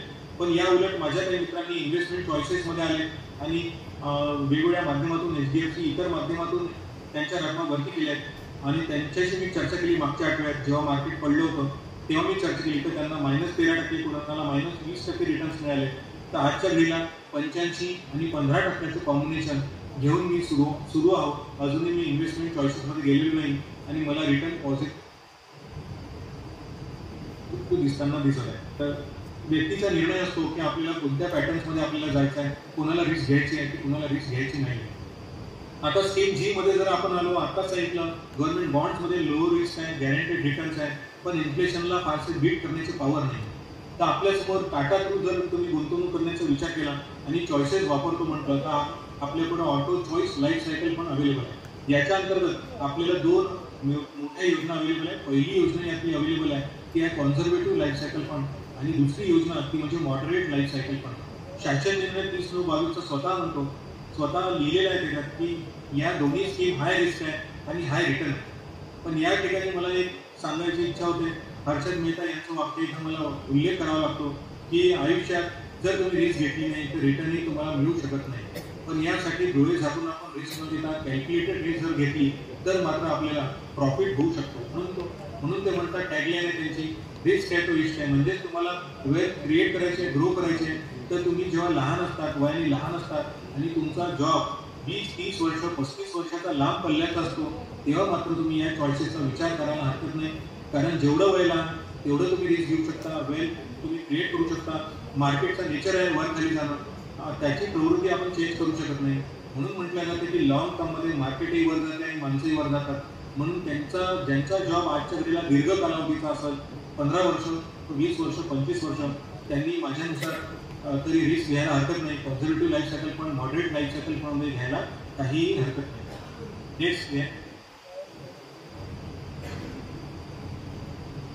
नेक्स्ट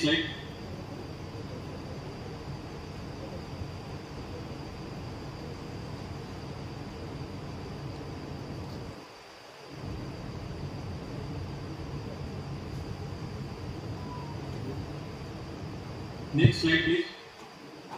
आता आहे आपल्याकडे moderate life cycle fund. Moderate life cycle fund मध्ये एखादा 35 वर्षाच्या आतमध्ये गव्हर्नमेंटच्या जॉबला लागला, सुरुवातीला जे इक्विटी फंड मध्ये 50% रक्कम जाईल एकूण कॉन्ट्रीब्युशनच्या. कॉर्पोरेट बॉन्ड्स अदानी अंबानी बिर्ला यासारख्या AA कॉर्पोरेट बॉन्ड्स मध्ये ज्याची रेटिंग सेबीकडून AA+ आहे अशा बॉन्ड्स मध्ये 30% रक्कम जाईल आणि गव्हर्नमेंटला तुम्ही उधारीवर द्याल ते 20% रक्कम जाईल.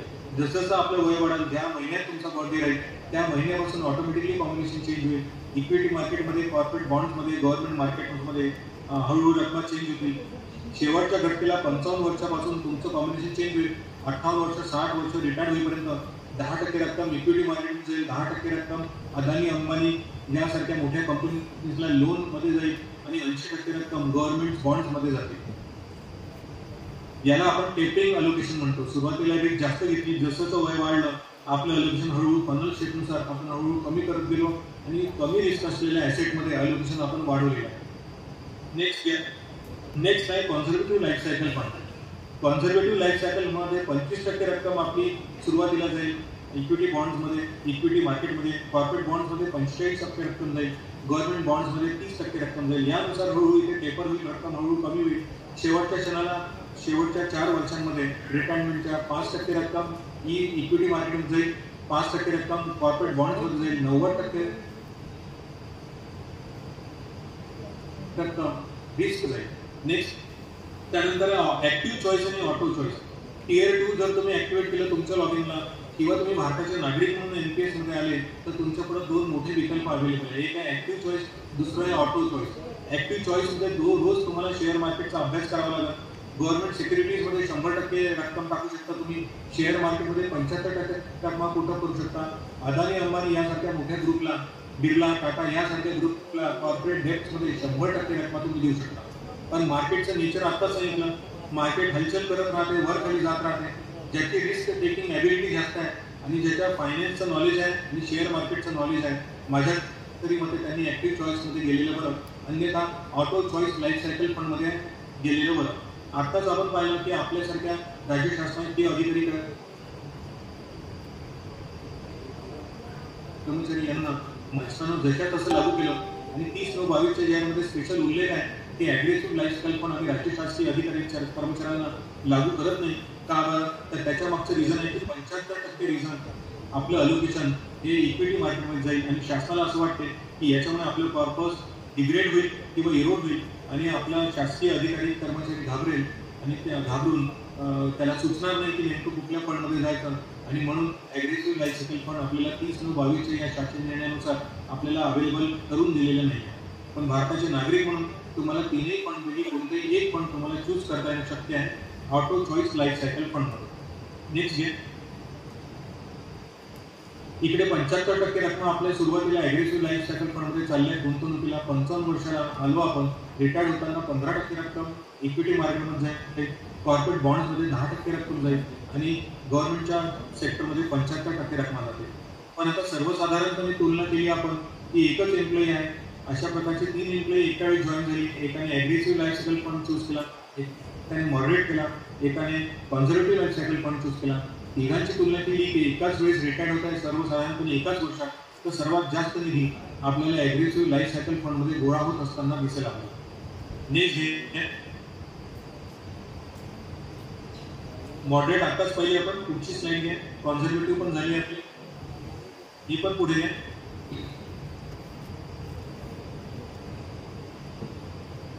आता आहे टॅक्स बेनिफिट. स्लाइड मध्ये पाहाल तर एम्प्लॉईचं कॉन्ट्रीब्युशन 1.5 लाखांपर्यंत आपल्याला एनपीएस मध्ये आपण कॉन्ट्रीब्यूट करू शकतो एनपीएस मध्ये. शिवाय 2019च्या बजेटपासून आपल्याला ॲडिशनल बेनिफिट 50,000चं मिळालं. राईट हँड साईडला तुम्ही बघा, अपार्ट फ्रॉम ATCCD D1B म्हणजे 1.5 लाख अधिक 50,000 2 लाखाचं बेनिफिट एनपीएसच्या या स्टोरेजच्या अकाउंटला आपल्याला पाहायला मिळालं आहे. पण हे कोणासाठी आहे? जे जुन्या टॅक्सच्या रिझिम मध्ये आहेत त्यांनाच या राईट हँड साईडच्या 2 रकान्यांमध्ये दाखवलेलं डिडक्शन अलाउ केलेलं आहे शासनाने सध्या. पण जुन्या टॅक्स मध्ये असो किंवा त्याचं अंशदान आपल्याला 14% रक्कम ही ग्रॉस सॅलरीमधून कपात करायची आहे. लक्षात घ्या, परत एकदा रिपीट करतो, कॉम्प्लिकेशन होता नाही. पहिल्यांदा जुन्या टॅक्स रिझिम बद्दल बोल.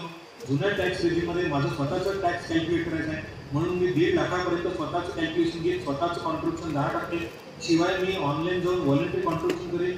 ॲडिशनल माझ्या पेन्शनच्या अकाउंटला 50,000पर्यंत रक्कम पुटअप केल्या, तर 1.5 लाख अधिक 50,000 या पद्धतीने मी 2 लाखाचं बेनिफिट घेईल. शिवाय नियोक्त्याचं अंशदान जर माझ्या अकाउंटला 1,10,000 1,20,000 जमा झाले असतील 14% प्रमाणे, हे मी डिडक्ट करीन ग्रॉस सॅलरीमधून. अशा पद्धतीने माझे 2 लाख शासनाचे 1.5 लाख रुपये जे काही गोळा झाले असतील या पद्धतीने मी ग्रॉस सॅलरीमधून मायनस करेन. पण तुम्ही जर नवीन टॅक्स रिजिममध्ये आले तर स्वतःचं डिडक्शन अलाउ केलेलं आहे शासनाने. 1.5 लाख अधिक 50,000 हे डिडक्शन अलाउ असणार नाही. कोणीही टॅक्सच्या कॅल्क्युलेशनमध्ये त्याला ग्राह्य धरायचं नाही. डायरेक्ट नियोक्त्याचं अंशदान नवीन टॅक्स रिजिममधून मायनस करायचं, स्टँडर्ड डिडक्शन मायनस करायचं आणि जे काही आपले टॅक्सचे स्लॅब असतील तिथून आपल्याला उरलेलं कॅल्क्युलेशन करता येणं शक्य आहे. पण हे टॅक्सचे बेनिफिट राज्य शासकीय अधिकारी कर्मचाऱ्यांना फक्त स्टोरेजच्या अकाउंटसाठी शासनाने अलाउ केलेला आहे. Next, withdrawal from NPS. NPS मधून आपण रक्कम कशा काढू शकतो त्याबद्दल बोलूया. पहिला आहे पार्शियल विड्रॉल. आधीमध्ये जॉबला असताना आपल्याला कोणत्याही कारणासाठी आपल्याला रक्कम काढता येणं शक्य झालेलं आहे. आता मार्च 15चं सर्क्युलर आहे, 18चं 21चं सर्क्युलर आहे, 8/10/21चा शासन निर्णय आपल्या वित्त विभागाचा. त्यानंतर एक्झिट आहे. एक्झिट आपण 3 पद्धतीने होऊ शकतो. सुपर एन्युएशनने 58 वर्षाचा एखादा व्यक्ती रिटायर झाला नियुक्त वयोमानाने तेव्हा आपल्याला रक्कम परत मिळतील. मगाशीच पाहिलं 60% रक्कम आपण परत घेऊ शकतो. प्री मॅच्युअर एक्झिट 58 वर्ष व्हायचंच आहे, व्हीआरएस होऊन गेलं किंवा शासनानं सक्तीनं सेवानिवृत्त करून टाकलं किंवा आपणच राजीनामा देऊन दिला, असं कुठल्याही कारणामुळे जर आपण रिटायर होत असू त्याला प्री मॅच्युअर एक्झिट म्हटलंय. आणि याच्यानंतर अजून एक एक्झिट होऊ शकते ते म्हणजे जगत जर आपण सोडून गेलो तर जगत सोडलंय तर एनपीएसची काय केव्हा तर आपण जग सोडल्यामुळे नॉमिनीला क्लेम सेटल करण्याची पाळी किंवा आपल्याला क्लेम कसे सेटल करायचे ते पुढे पाहूया. पहिल्यांदा आपण पार्शियल विड्रॉल बघूया. Next slide. पार्शियल विड्रॉल 25% तुमच्या एकूण गोळा रकमाच्या 25% पार्शियल विड्रॉल अलाउ झालेला आहे. उदाहरण घेऊया. 10-12 वर्ष माझी सेवा झाली, 13 लाख रुपये माझ्या अकाउंटला जमा आहे. जवळपास 3 लाख रुपये मला प्रॉफिट झाला आहे, रिटर्न्स मिळाले आहेत शेअर मार्केटमधून किंवा गव्हर्नमेंट बॉन्डमधून. ते 3 रुपये पीएफ वाढे त्याला हात लावू देणार नाही.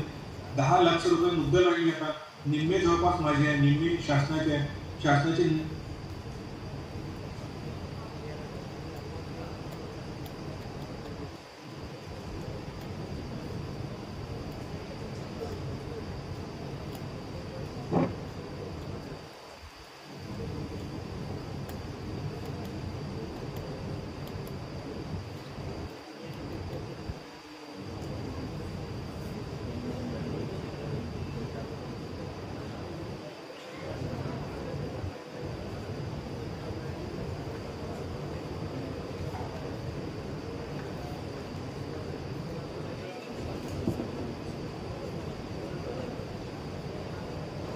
सुरू झाली आणि शासनाला जर वसूल करण्याची पाळी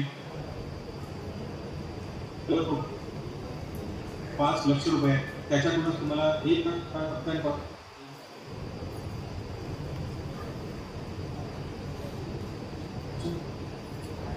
25%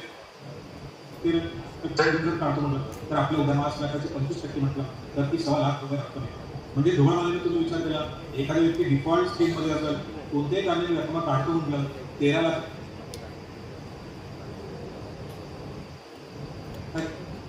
सरसकटपणे कोणी सांगू शकतो की डिफॉल्ट स्कीम मध्ये एखादा असेल आणि रक्कम काढत असेल तर जवळपास 1/3 अमाऊंट आपण तिथून बाहेर पडू शकतो. आता कुठल्या कारणासाठी रक्कम काढू शकतो? मुलांच्या उच्च शिक्षणासाठी, मॅरेजसाठी, कोणत्याही ठिकाणी आपलं घर नसून आपल्या नावाने आई वडिलांनी आजूबाजूने घर करून ठेवलं नसेल, पहिलं घर घ्यायचं पूर्ण भारतात तर पहिलं घर घेण्यासाठीच आपण रक्कम काढू शकतो. अन्यथा रक्कम काढू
đây hả?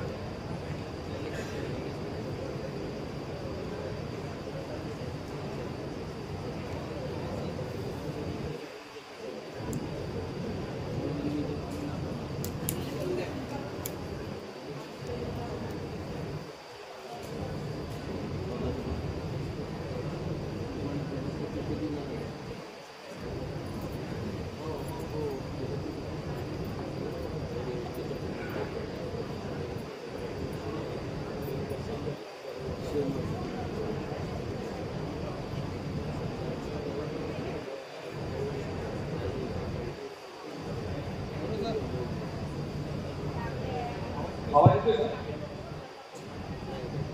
आवाज नाही.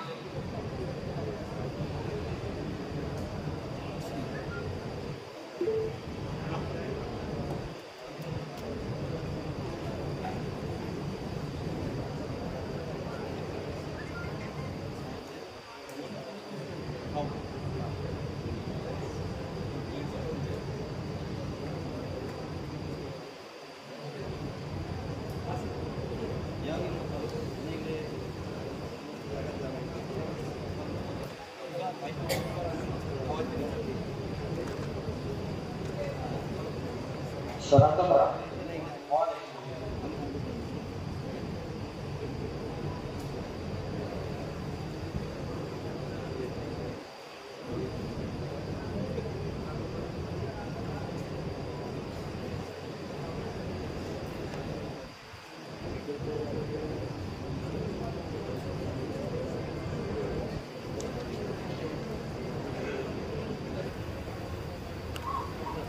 महत्त्वाची स्लाईड आहे. तुम्ही रिटायर्ड होत आहे आणि 1 करोड रुपये तुमच्या अकाउंटला जमा आहे.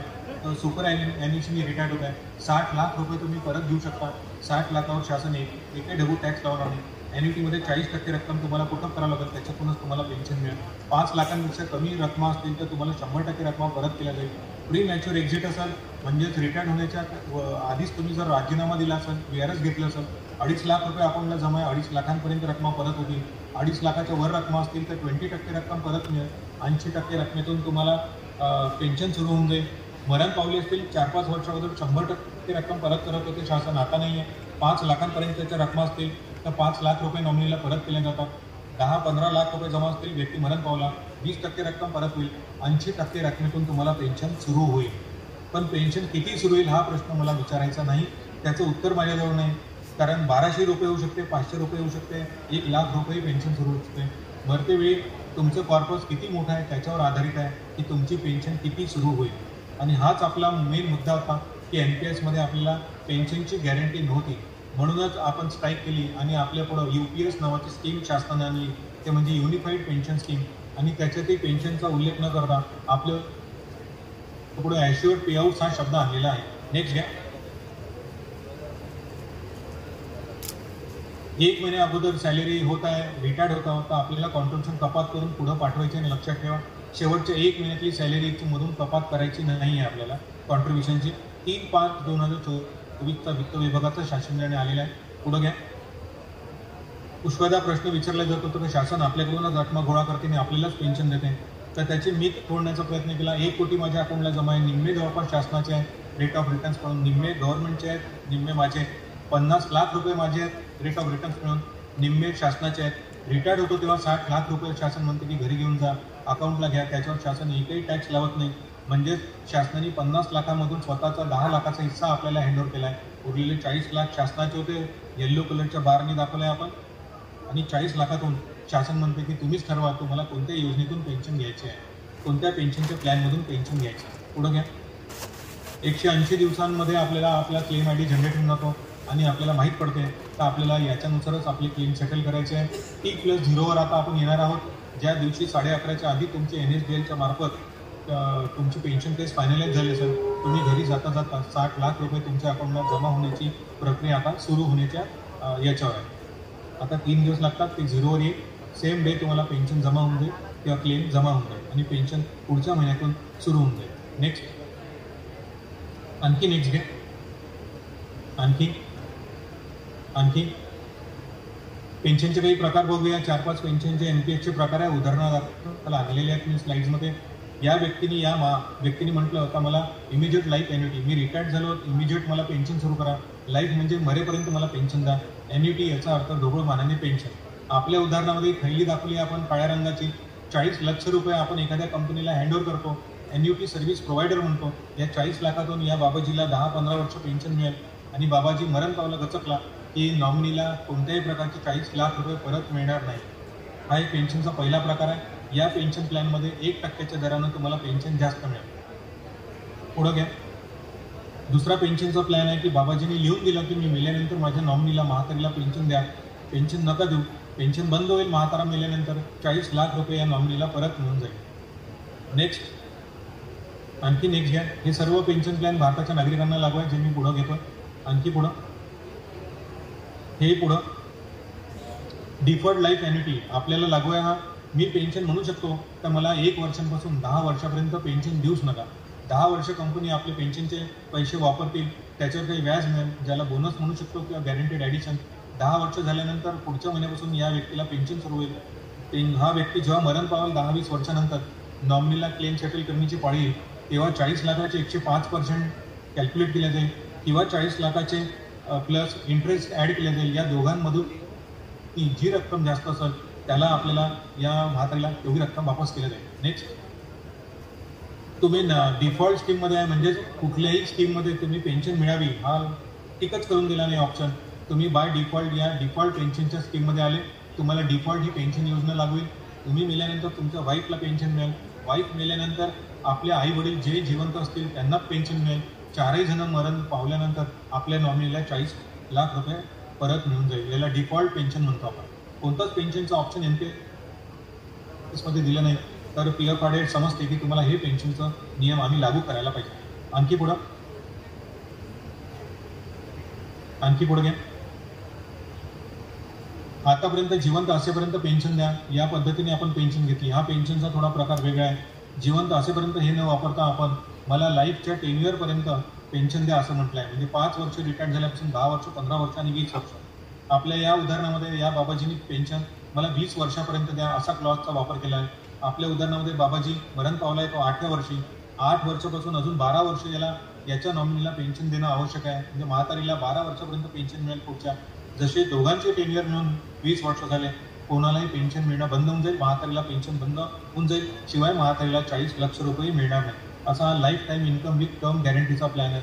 इथे लाईफची गॅरंटी नाही घेतली आपण, वर्षांची गॅरंटी घेतली आहे, टर्मची गॅरंटी घेतली. नेक्स्ट हे काही सर्व्हिस प्रोव्हायडर आहेत की ज्याच्याकडे तुम्हाला 40 लाख रुपये गुंतवावे लागतील आपल्या उदाहरणामध्ये एकाकडे कोणालाही, आणि त्याच्यातूनच आपल्याला पेन्शन सुरू होईल. अजून नेक्स्ट घ्या. आणखी आता आपण रिटर्न्स काही कॅल्क्युलेशन करून आणलेले आहेत. NPS प्लसच्या साईटवर आपण गेलो. आपली डिफॉल्ट स्कीम आहे Tier 1 स्टेट गव्हर्नमेंटची. सिन्स इन्सेप्शन तुम्ही पाहाल 2009 पासून तर ॲव्हरेजमध्ये रिटर्न्स 9.27% दिले. आता हे ॲव्हरेज आहे, कधी कमी कधी जास्त. इंडिव्हिज्युअल सेक्टरवर पाहाल तर माझ्या लॉगिनला मी डिफॉल्ट स्कीममध्ये स्टेट गव्हर्नमेंटच्या मला 8.63% दर्शवण्यात येत आहे. Tier 1मध्ये जर तुम्ही इक्विटी मार्केटमध्ये 100% रक्कम गुंतवल्या म्हटलं 75%पर्यंत तर 12% रिटर्न्स जवळपास मिळालेले आहेत आतापर्यंत. कॉर्पोरेट बॉन्ड्समध्ये 8.26%, गव्हर्नमेंटच्या बॉन्ड्समध्ये 8.13% रिटर्न्स आपल्याला मिळालेले दिसतात. 10 मार्च 2025 पर्यंतचं हे ॲव्हरेज रिटर्न्स आपल्याला NPS ट्रस्ट नावाच्या साईट्सवरून आपण घेतलेले आहे. नेक्स्ट आता एक उदाहरण बनवण्याचा प्रयत्न केला आहे की एखादा व्यक्ती सिनियर क्लर्क म्हणून लागलेला आहे आणि तो S6मध्ये 1900 ग्रेड वेतन आहे त्याचं. तर त्याचं अप्रॉक्सिमेटली बेसिक आणि DAच्या 7,000 रुपये हे जवळपास 24% रक्कम चाललेली आहे त्याची दर. आपण याच्यात गृहीत धरलं आहे का याची 3% सॅलरी वाढेल increment rate. Expected rate of returns 8% ठेवले आपण डिफॉल्ट स्कीममध्ये. ॲन्युअल रेट 6% घेतलेला आहे आपण, म्हणजेच आपल्याला 6% दरानं पेन्शन मिळेल. क्वालिफाईंग सर्व्हिस वगैरे हे सर्व कॅल्क्युलेशन आपण पुढचे पॅरामीटर घेतले आहे. एनपीएस धारकांना आता ग्रॅज्युटी एनकॅशमेंट सुरू झालेली आहे. आपण पुढची स्लाईड घ्या. पुढच्या उदाहरणांमध्ये आपण क्वालिफाईंग सर्व्हिसमध्ये आपण इथे तक्ता बनवून घेतलेला आहे. 10 वर्षाच्या एखाद्या व्यक्तीची क्वालिफाईंग सर्व्हिस झाली, 14 लाख रुपये त्याच्या अकाउंटला दिसेल. याच्यात आपण त्याचं कधीही प्रमोशन झालं नाही, कधी तो नक्षलाईट एरियामध्ये कामाला गेलेला नाही, आश्वासित योजना लागली नाही, त्याला 8वा 9वा वेतन आयोग लागलेला नाही आहे. या सर्व निगेटिव्ह गोष्टी धरून मिनिमम जेवढी त्याची पहिली सॅलरी होती तेवढीच सॅलरी आहे 3% वाढवत गेलो आपण. DA जे काही वाढलं आहे तेवढंच गृहीत धरून आपण या तक्त्यांपर्यंत पोहोचलो. 20 वर्षाची याची जर सेवा झाली, तुम्ही पाहत असाल 49 लाख रुपये टोटल कॉर्पस होईल. 19 लाख रुपये हा 40% रक्कम कुठेतरी गुंतवाल. 29 लाख रुपये याला परत मिळेल, हा कुठं गुंतवू शकतो. 19 लाखातून याला जवळपास 10,000 रुपये पेन्शन सुरू होईल NPS मधून, त्याला DA मिळणार नाही. आणि 100% रक्कम 49 लाख रुपये जर यांनी गुंतवले तर याला दरमहा 24 लाख रुपये पेन्शन सुरू होईल. तुम्ही या तक्त्यांवरून जर आकडेवारी पाहिली तर याची जेवढी सर्व्हिस जास्त तेवढं तुम्हाला लक्षात येईल की कॉर्पस जास्त निर्माण होताना तुम्हाला दिसेल आणि तेवढी जास्त पेन्शन बसताना दिसेल. पुढचं घ्या. नेक्स्ट, 30 दिवसाच्या आतमध्ये आपल्याला कोणत्याही तक्रारीवर उत्तर देणं बंधनकारक आहे. नेक्स्ट, असं जर आपण एखाद्या NPS धारकांनी तक्रार केली किंवा आपल्याला रिटर्न पत्र दिलं, नेक्स्ट, आणि आपण जर त्याला समर्पक उत्तर देऊ शकलो नाही, त्याचा प्रॉब्लेम सॉल्व्ह केला नाही, PF पाड्याच्या न्यायालयात जर हा प्रश्न गेला न्यू दिल्लीला आणि तुम्ही दोषी आढळलात तर कलम 25 नुसार त्या व्यक्तीवर, त्या अधिकारी कर्मचाऱ्यांवर 10 लाखांपर्यंत फाईन होऊ शकते. याची तरतूद आहे. नेक्स्ट घ्या. सिंपल आहे, स्कीम फ्लेक्झिबल आहे, रेग्युलेशन स्ट्रॉंग आहे. आता सांगितलं 10 लाखांपर्यंत फाईन होऊ शकते. ट्रान्सपरंट कॉस्ट स्ट्रक्चर आहे. आधी सुरुवातीला एका प्राणधारकाची माहिती NSDL ला ठेवण्यासाठी लॉगिन मध्ये 190 रुपये खर्च होत होता, आता 69 रुपये खर्च येतो. स्कीम पोर्टेबल आहे, टॅक्स सेव्हिंग ऑलरेडी तुम्हाला सांगितलं. नेक्स्ट, आणखी नेक्स्ट घ्या. आता UPS वर येऊन 5-10 मिनिटात लेक्चर आपण संपवू. UPS मध्ये TB सोमनाथन कमिटीच्या शिफारसीनुसार 24/1/25 नोटिफिकेशन शासनानं काढलेलं आहे. जेवढे NPS धारक सध्या अस्तित्वात आहे किंवा जे ऑलरेडी 1/4/25 आधीच रिटायर्ड होऊन गेले नोटिफिकेशन यायच्या आधी, ते पण आता NPSच्या माध्यमातून UPS मध्ये आपला ऑप्शन्स अवेलेबल करून देऊ शकतात. त्यांना UPS मधून पेन्शन सुरू होऊ शकते. नेक्स्ट, ॲश्युअर्ड पेआउट्स बद्दल मगाशीच बोललो की तुम्हाला ॲश्युअर्ड पेमेंट शासन देणार आहे रिटायर्ड झाल्यानंतर, पण त्याच्या काही अटी आणि शर्ती आहेत. त्या अटी आणि शर्ती बघूया. UPSचं ऑप्शन कोण देऊ शकतो? असा NPS धारक तर त्याची कमीत कमी 10 वर्ष सेवा होत असेल, कोणाची 9 वर्ष 8 महिने जरी सेवा होत असेल आणि रिटायर्ड होत असेल NPS मधून, तो UPSचा विकल्प देऊ शकत नाही. महत्वाची गोष्ट आहे. ॲश्युअर्ड पेआउट्स कोणाला लागू होतील? ज्यांनी 10 वर्षाच्या वर सेवा केली असेल आणि कमीत कमी 25 वर्ष सेवा झाली असेल, त्यांना शासन प्रॉमिस करत आहे की काही अटी आणि शर्तीच्या अधीन राहून आम्ही तुम्हाला ॲश्युअर्ड पेआउट्स देऊ. ज्याही लोकांना सिव्हिल सर्व्हिसेस रूल केंद्रातल्यानुसार नोकरीवरून काढून टाकला आहे किंवा त्यांनी हे दिलं आहे lack of integrity, in efficiency, public सक्तीने सेवानिवृत्त केला आहे, त्यांनाही UPS लागू होऊ शकते. नेक्स्ट स्लाइड घ्या.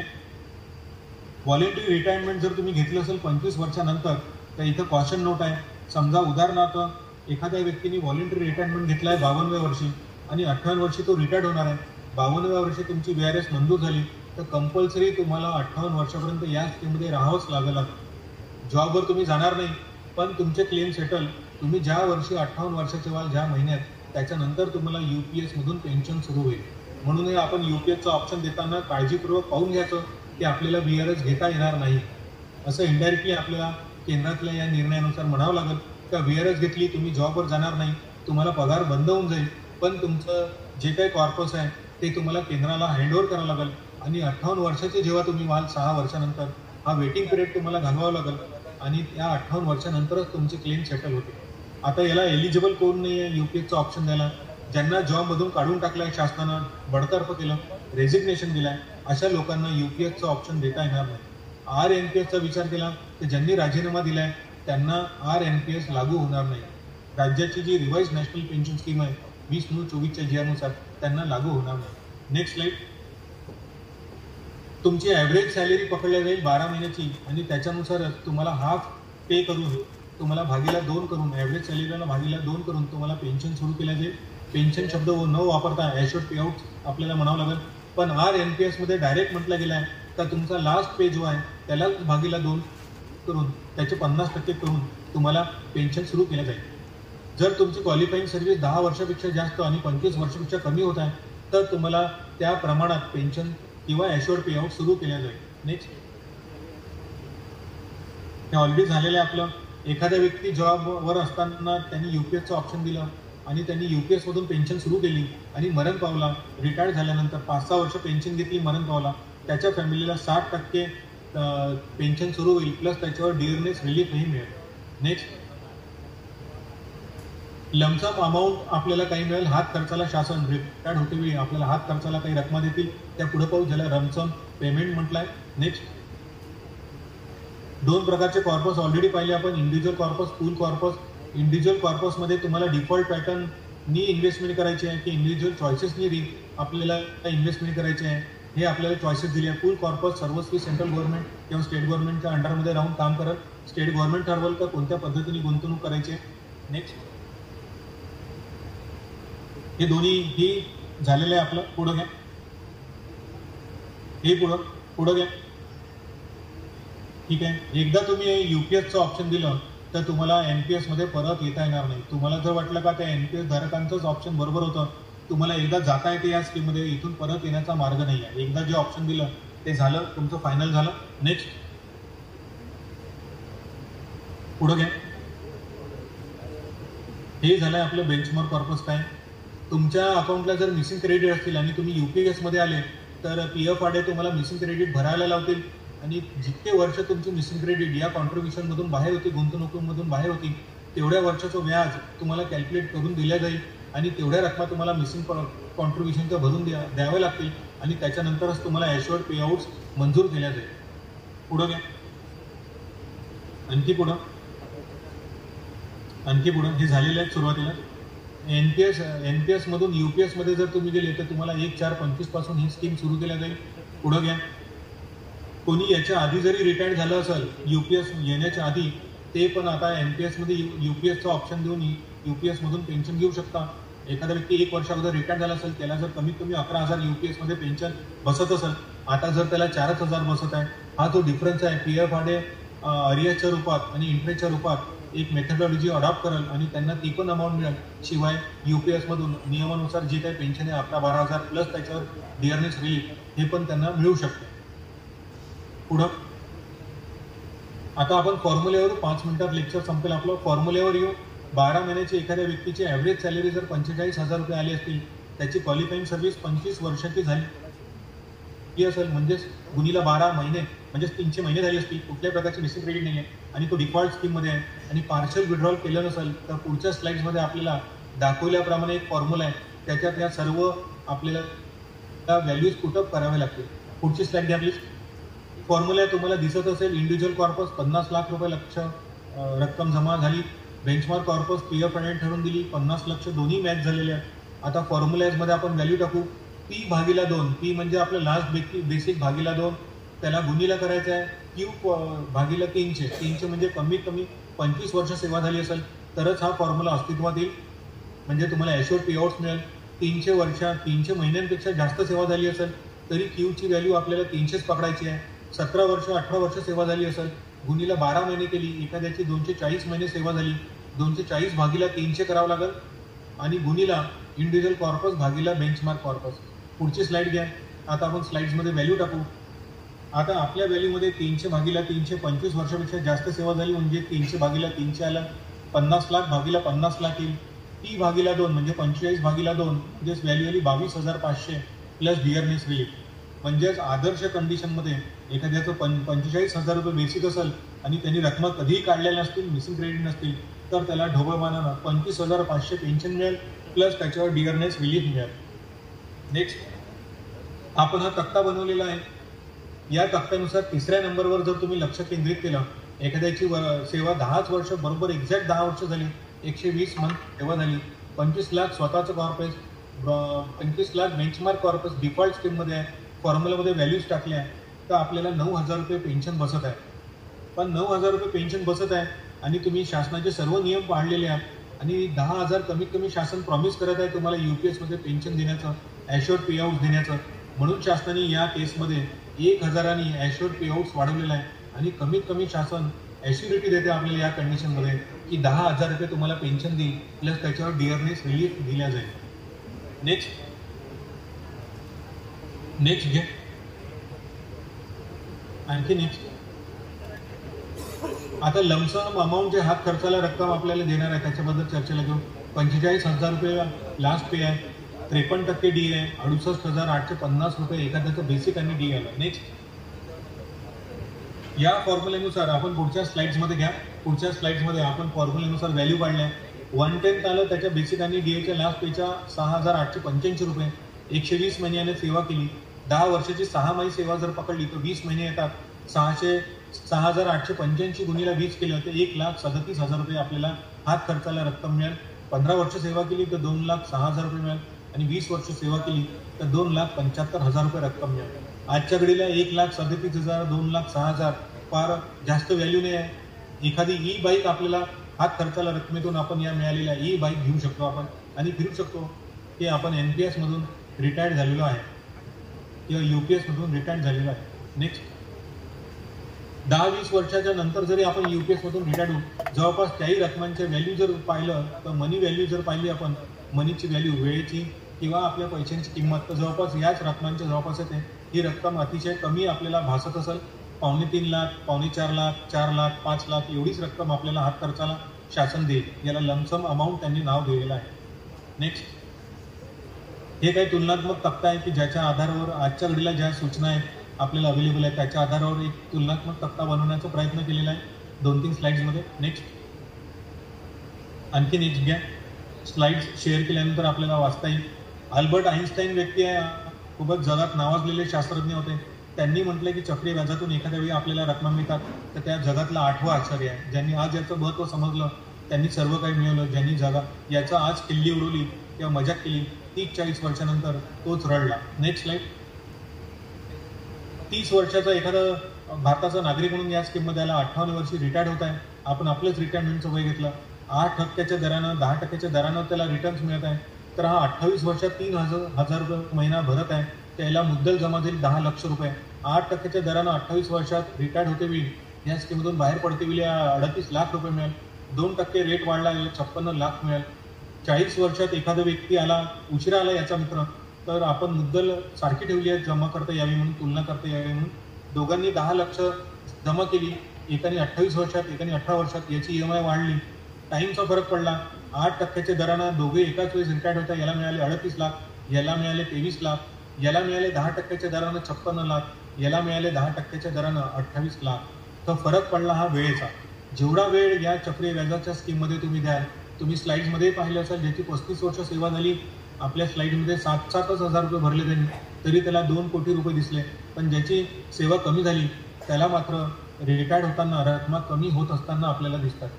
आणि मग UPS मध्ये ऑप्शन देण्याचा जर विचार असेल, ज्याची सेवा 15 वर्षाच्या जवळपास असेल किंवा 10 वर्ष उरली असेल किंवा 10-12 वर्षच टोटल सेवा होत असेल आणि अशा वेळेस NPS मधून रक्कम कमी आहे म्हणून दरमहा तुम्हाला रक्कम कशा मिळतील, कमी मिळतील. एखाद्या वेळेस असाच व्यक्ती त्याला UPS मध्ये ऑप्शन देण्याचा विचार करायला हरकत नाही. पुढे घ्या. आता NPS ऑनलाईन झालेला आहे, वेगवेगळ्या प्लॅटफॉर्म्स आहे. घरी कॉफी पी, चहा पिते तुम्ही ऑनलाईन इन्व्हेस्टमेंट करू शकता.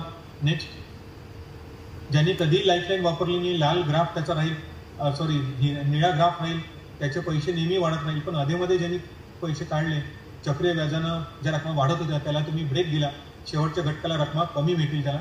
नेक्स्ट प्राण कार्ड या पद्धतीने राहतो, नाव राहतो, फोटो राहतो, आपलं डेट ऑफ बर्थ, आपली सही. नेक्स्ट कोणत्या कामासाठी कोणता फॉर्म वापरायचा यासाठी नेहमी लोक विचारत होते म्हणून हे एक स्लाइडमध्ये आणून ठेवलेले आहेत. तुम्ही बघू शकता. नॉमिनेशनसाठी Annex 3 नावाचा फॉर्म तुम्हाला भरून द्यावा लागतो. नेक्स्ट वेगवेगळे GRs शासनाचे आपण एका ठिकाणी आणून ठेवलेले आहेत.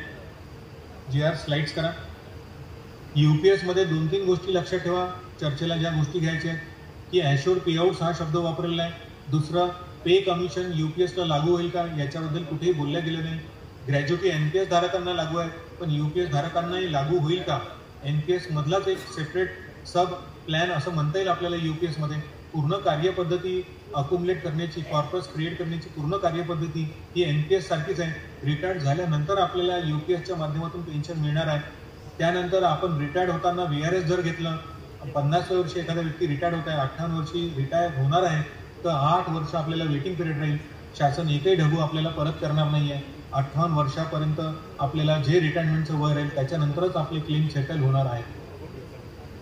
ठीक आहे, तर आपल्याला पूर्ण फंड हँडओव्हर करायचा आहे. 2-3 कोटी जर एखाद्याच्या अकाउंटला जमा आहे, पहिले तर 2 कोटी रिटायर्ड होते वेळी आपल्याला केंद्राला किंवा राज्याला हँडओव्हर करावं लागेल आणि त्याच्यानंतरच आपल्याला ॲश्युअर्ड पेआउट्स प्लस डिअरनेस रिलीफ आपल्याला तिथून मिळत राहील. 2 कोटी जर आपल्याला मिळाले, त्याचे 60% रक्कम जर आपण काढू शकलो, 1,20,00,000 त्याच्यावर काही आपण गुंतवणूक केली तर आपल्याला मिळणारी रक्कम शिवाय 40% रकमेवर मिळणारी पेन्शन, हे आपल्याला इथे पॉझिटिव्ह पॉईंट आहे की आपण आपली गुंतवणूक ठरवू शकतो. शिवाय आपण मेल्यानंतर जे 1,20,00,000 होते ते आपल्या नॉमिनीला परत मिळते. शिवाय 40% पेन्शन आपल्या एक्झाम्पलमध्ये होते तेही परत मिळते. पण UPS मध्ये 2 कोटी रुपये पहिले आपल्याला केंद्राला किंवा राज्याला हँडओव्हर करावं लागेल आणि तिथून आपल्याला पेन्शन सुरू होईल. याचा जर विचार केला तर हे 2 कोटी रिकवर करायचे पेन्शनच्या माध्यमातून, तर कमीत कमी आपल्याला 10 वर्ष जगावंच लागेल. 10 वर्षाच्या आधी आपण मेलो आणि फॅमिली जे नॉमिनी आहे फॅमिली पेन्शन ते दोघे जण मरण पावले तर केंद्राची बल्ले होईल. कारण 2 कोटी रुपये आपण 20-30 वर्ष सेवा केल्यानंतर अथक परिश्रमाने गोळा केलेली राहते आणि ती रक्कम आपण आपल्या कुठल्याही नॉमिनीला परत मिळत नाही. पण NPS मध्ये लक्षात घ्या, ज्या काही रक्कम आपण मिळवल्या आहेत त्या आपण गुंतवणूक करून परत मिळू शकते. UPS मध्ये आपल्याला त्या रक्कम कधीही परत मिळत नाही, त्याच्यातून आपल्याला पेन्शन सुरू होत राहील. महत्त्वाचं म्हणजे आपण किती वर्ष जगू, किती वर्ष आपण जगणार नाही याची आपल्याला आज शाश्वती नाही आहे. पूर्ण स्कीम ही डिफाईन्ड कॉन्ट्रीब्युशनवर बेस्ड आहे. अल्पसे बेनिफिट आपल्याला दिलेले आहेत. UPSच्या माध्यमातून ॲश्युअर्ड पेआउट्सची गॅरंटी आपल्याला दिली आहे. तर आपण गॅरंटीच्या मागं जायचं की आपण मेल्यानंतर एक NPS मधून पेन्शन घ्यायची. सर्वस्व डिसिजन आपली जी फायनान्शियल प्लॅनिंग आहे किंवा रिटायरमेंटचं प्लॅनिंग आहे त्याच्यावर अवलंबून आहे. एखाद्या व्यक्तीचं फायनान्शियल प्लॅनिंग प्रकरण परत बदलू शकते आणि म्हणून माझ्या एका मित्राने UPSचं ऑप्शन दिलं म्हणून मी UPSचं ऑप्शन देतो. कृपया असं करू नका. आपलं सर्वस्वी आपल्या अकाउंटला आज किती रक्कम जमा आहे, आपली सर्व्हिस किती आहे, आपण डिफॉल्ट स्कीममध्ये आहोत की इन्व्हेस्टमेंट स्कीममध्ये आहोत आणि आपल्याला खरंच UPS लागू केल्यानंतर आपल्याला फायदा होईल की नाही, हे सर्व गोष्टी पडताळणी केल्यानंतरच चांगल्या पद्धतीने चर्चा करा एक दुसऱ्यांसोबत सर्वांसोबत आणि त्यानंतरच माझं वैयक्तिक मत मला वाटते की 31 मार्च 2025च्या पूर्वी तुम्ही NPS मध्ये राहण्याचं डिसिजन घ्याल किंवा UPS मध्ये जाण्याचं डिसिजन घ्याल. हे शांततेने विचार केल्यानंतरच तुम्ही डिसिजन घ्या अशी मी सर्वांना आवाहन करतो.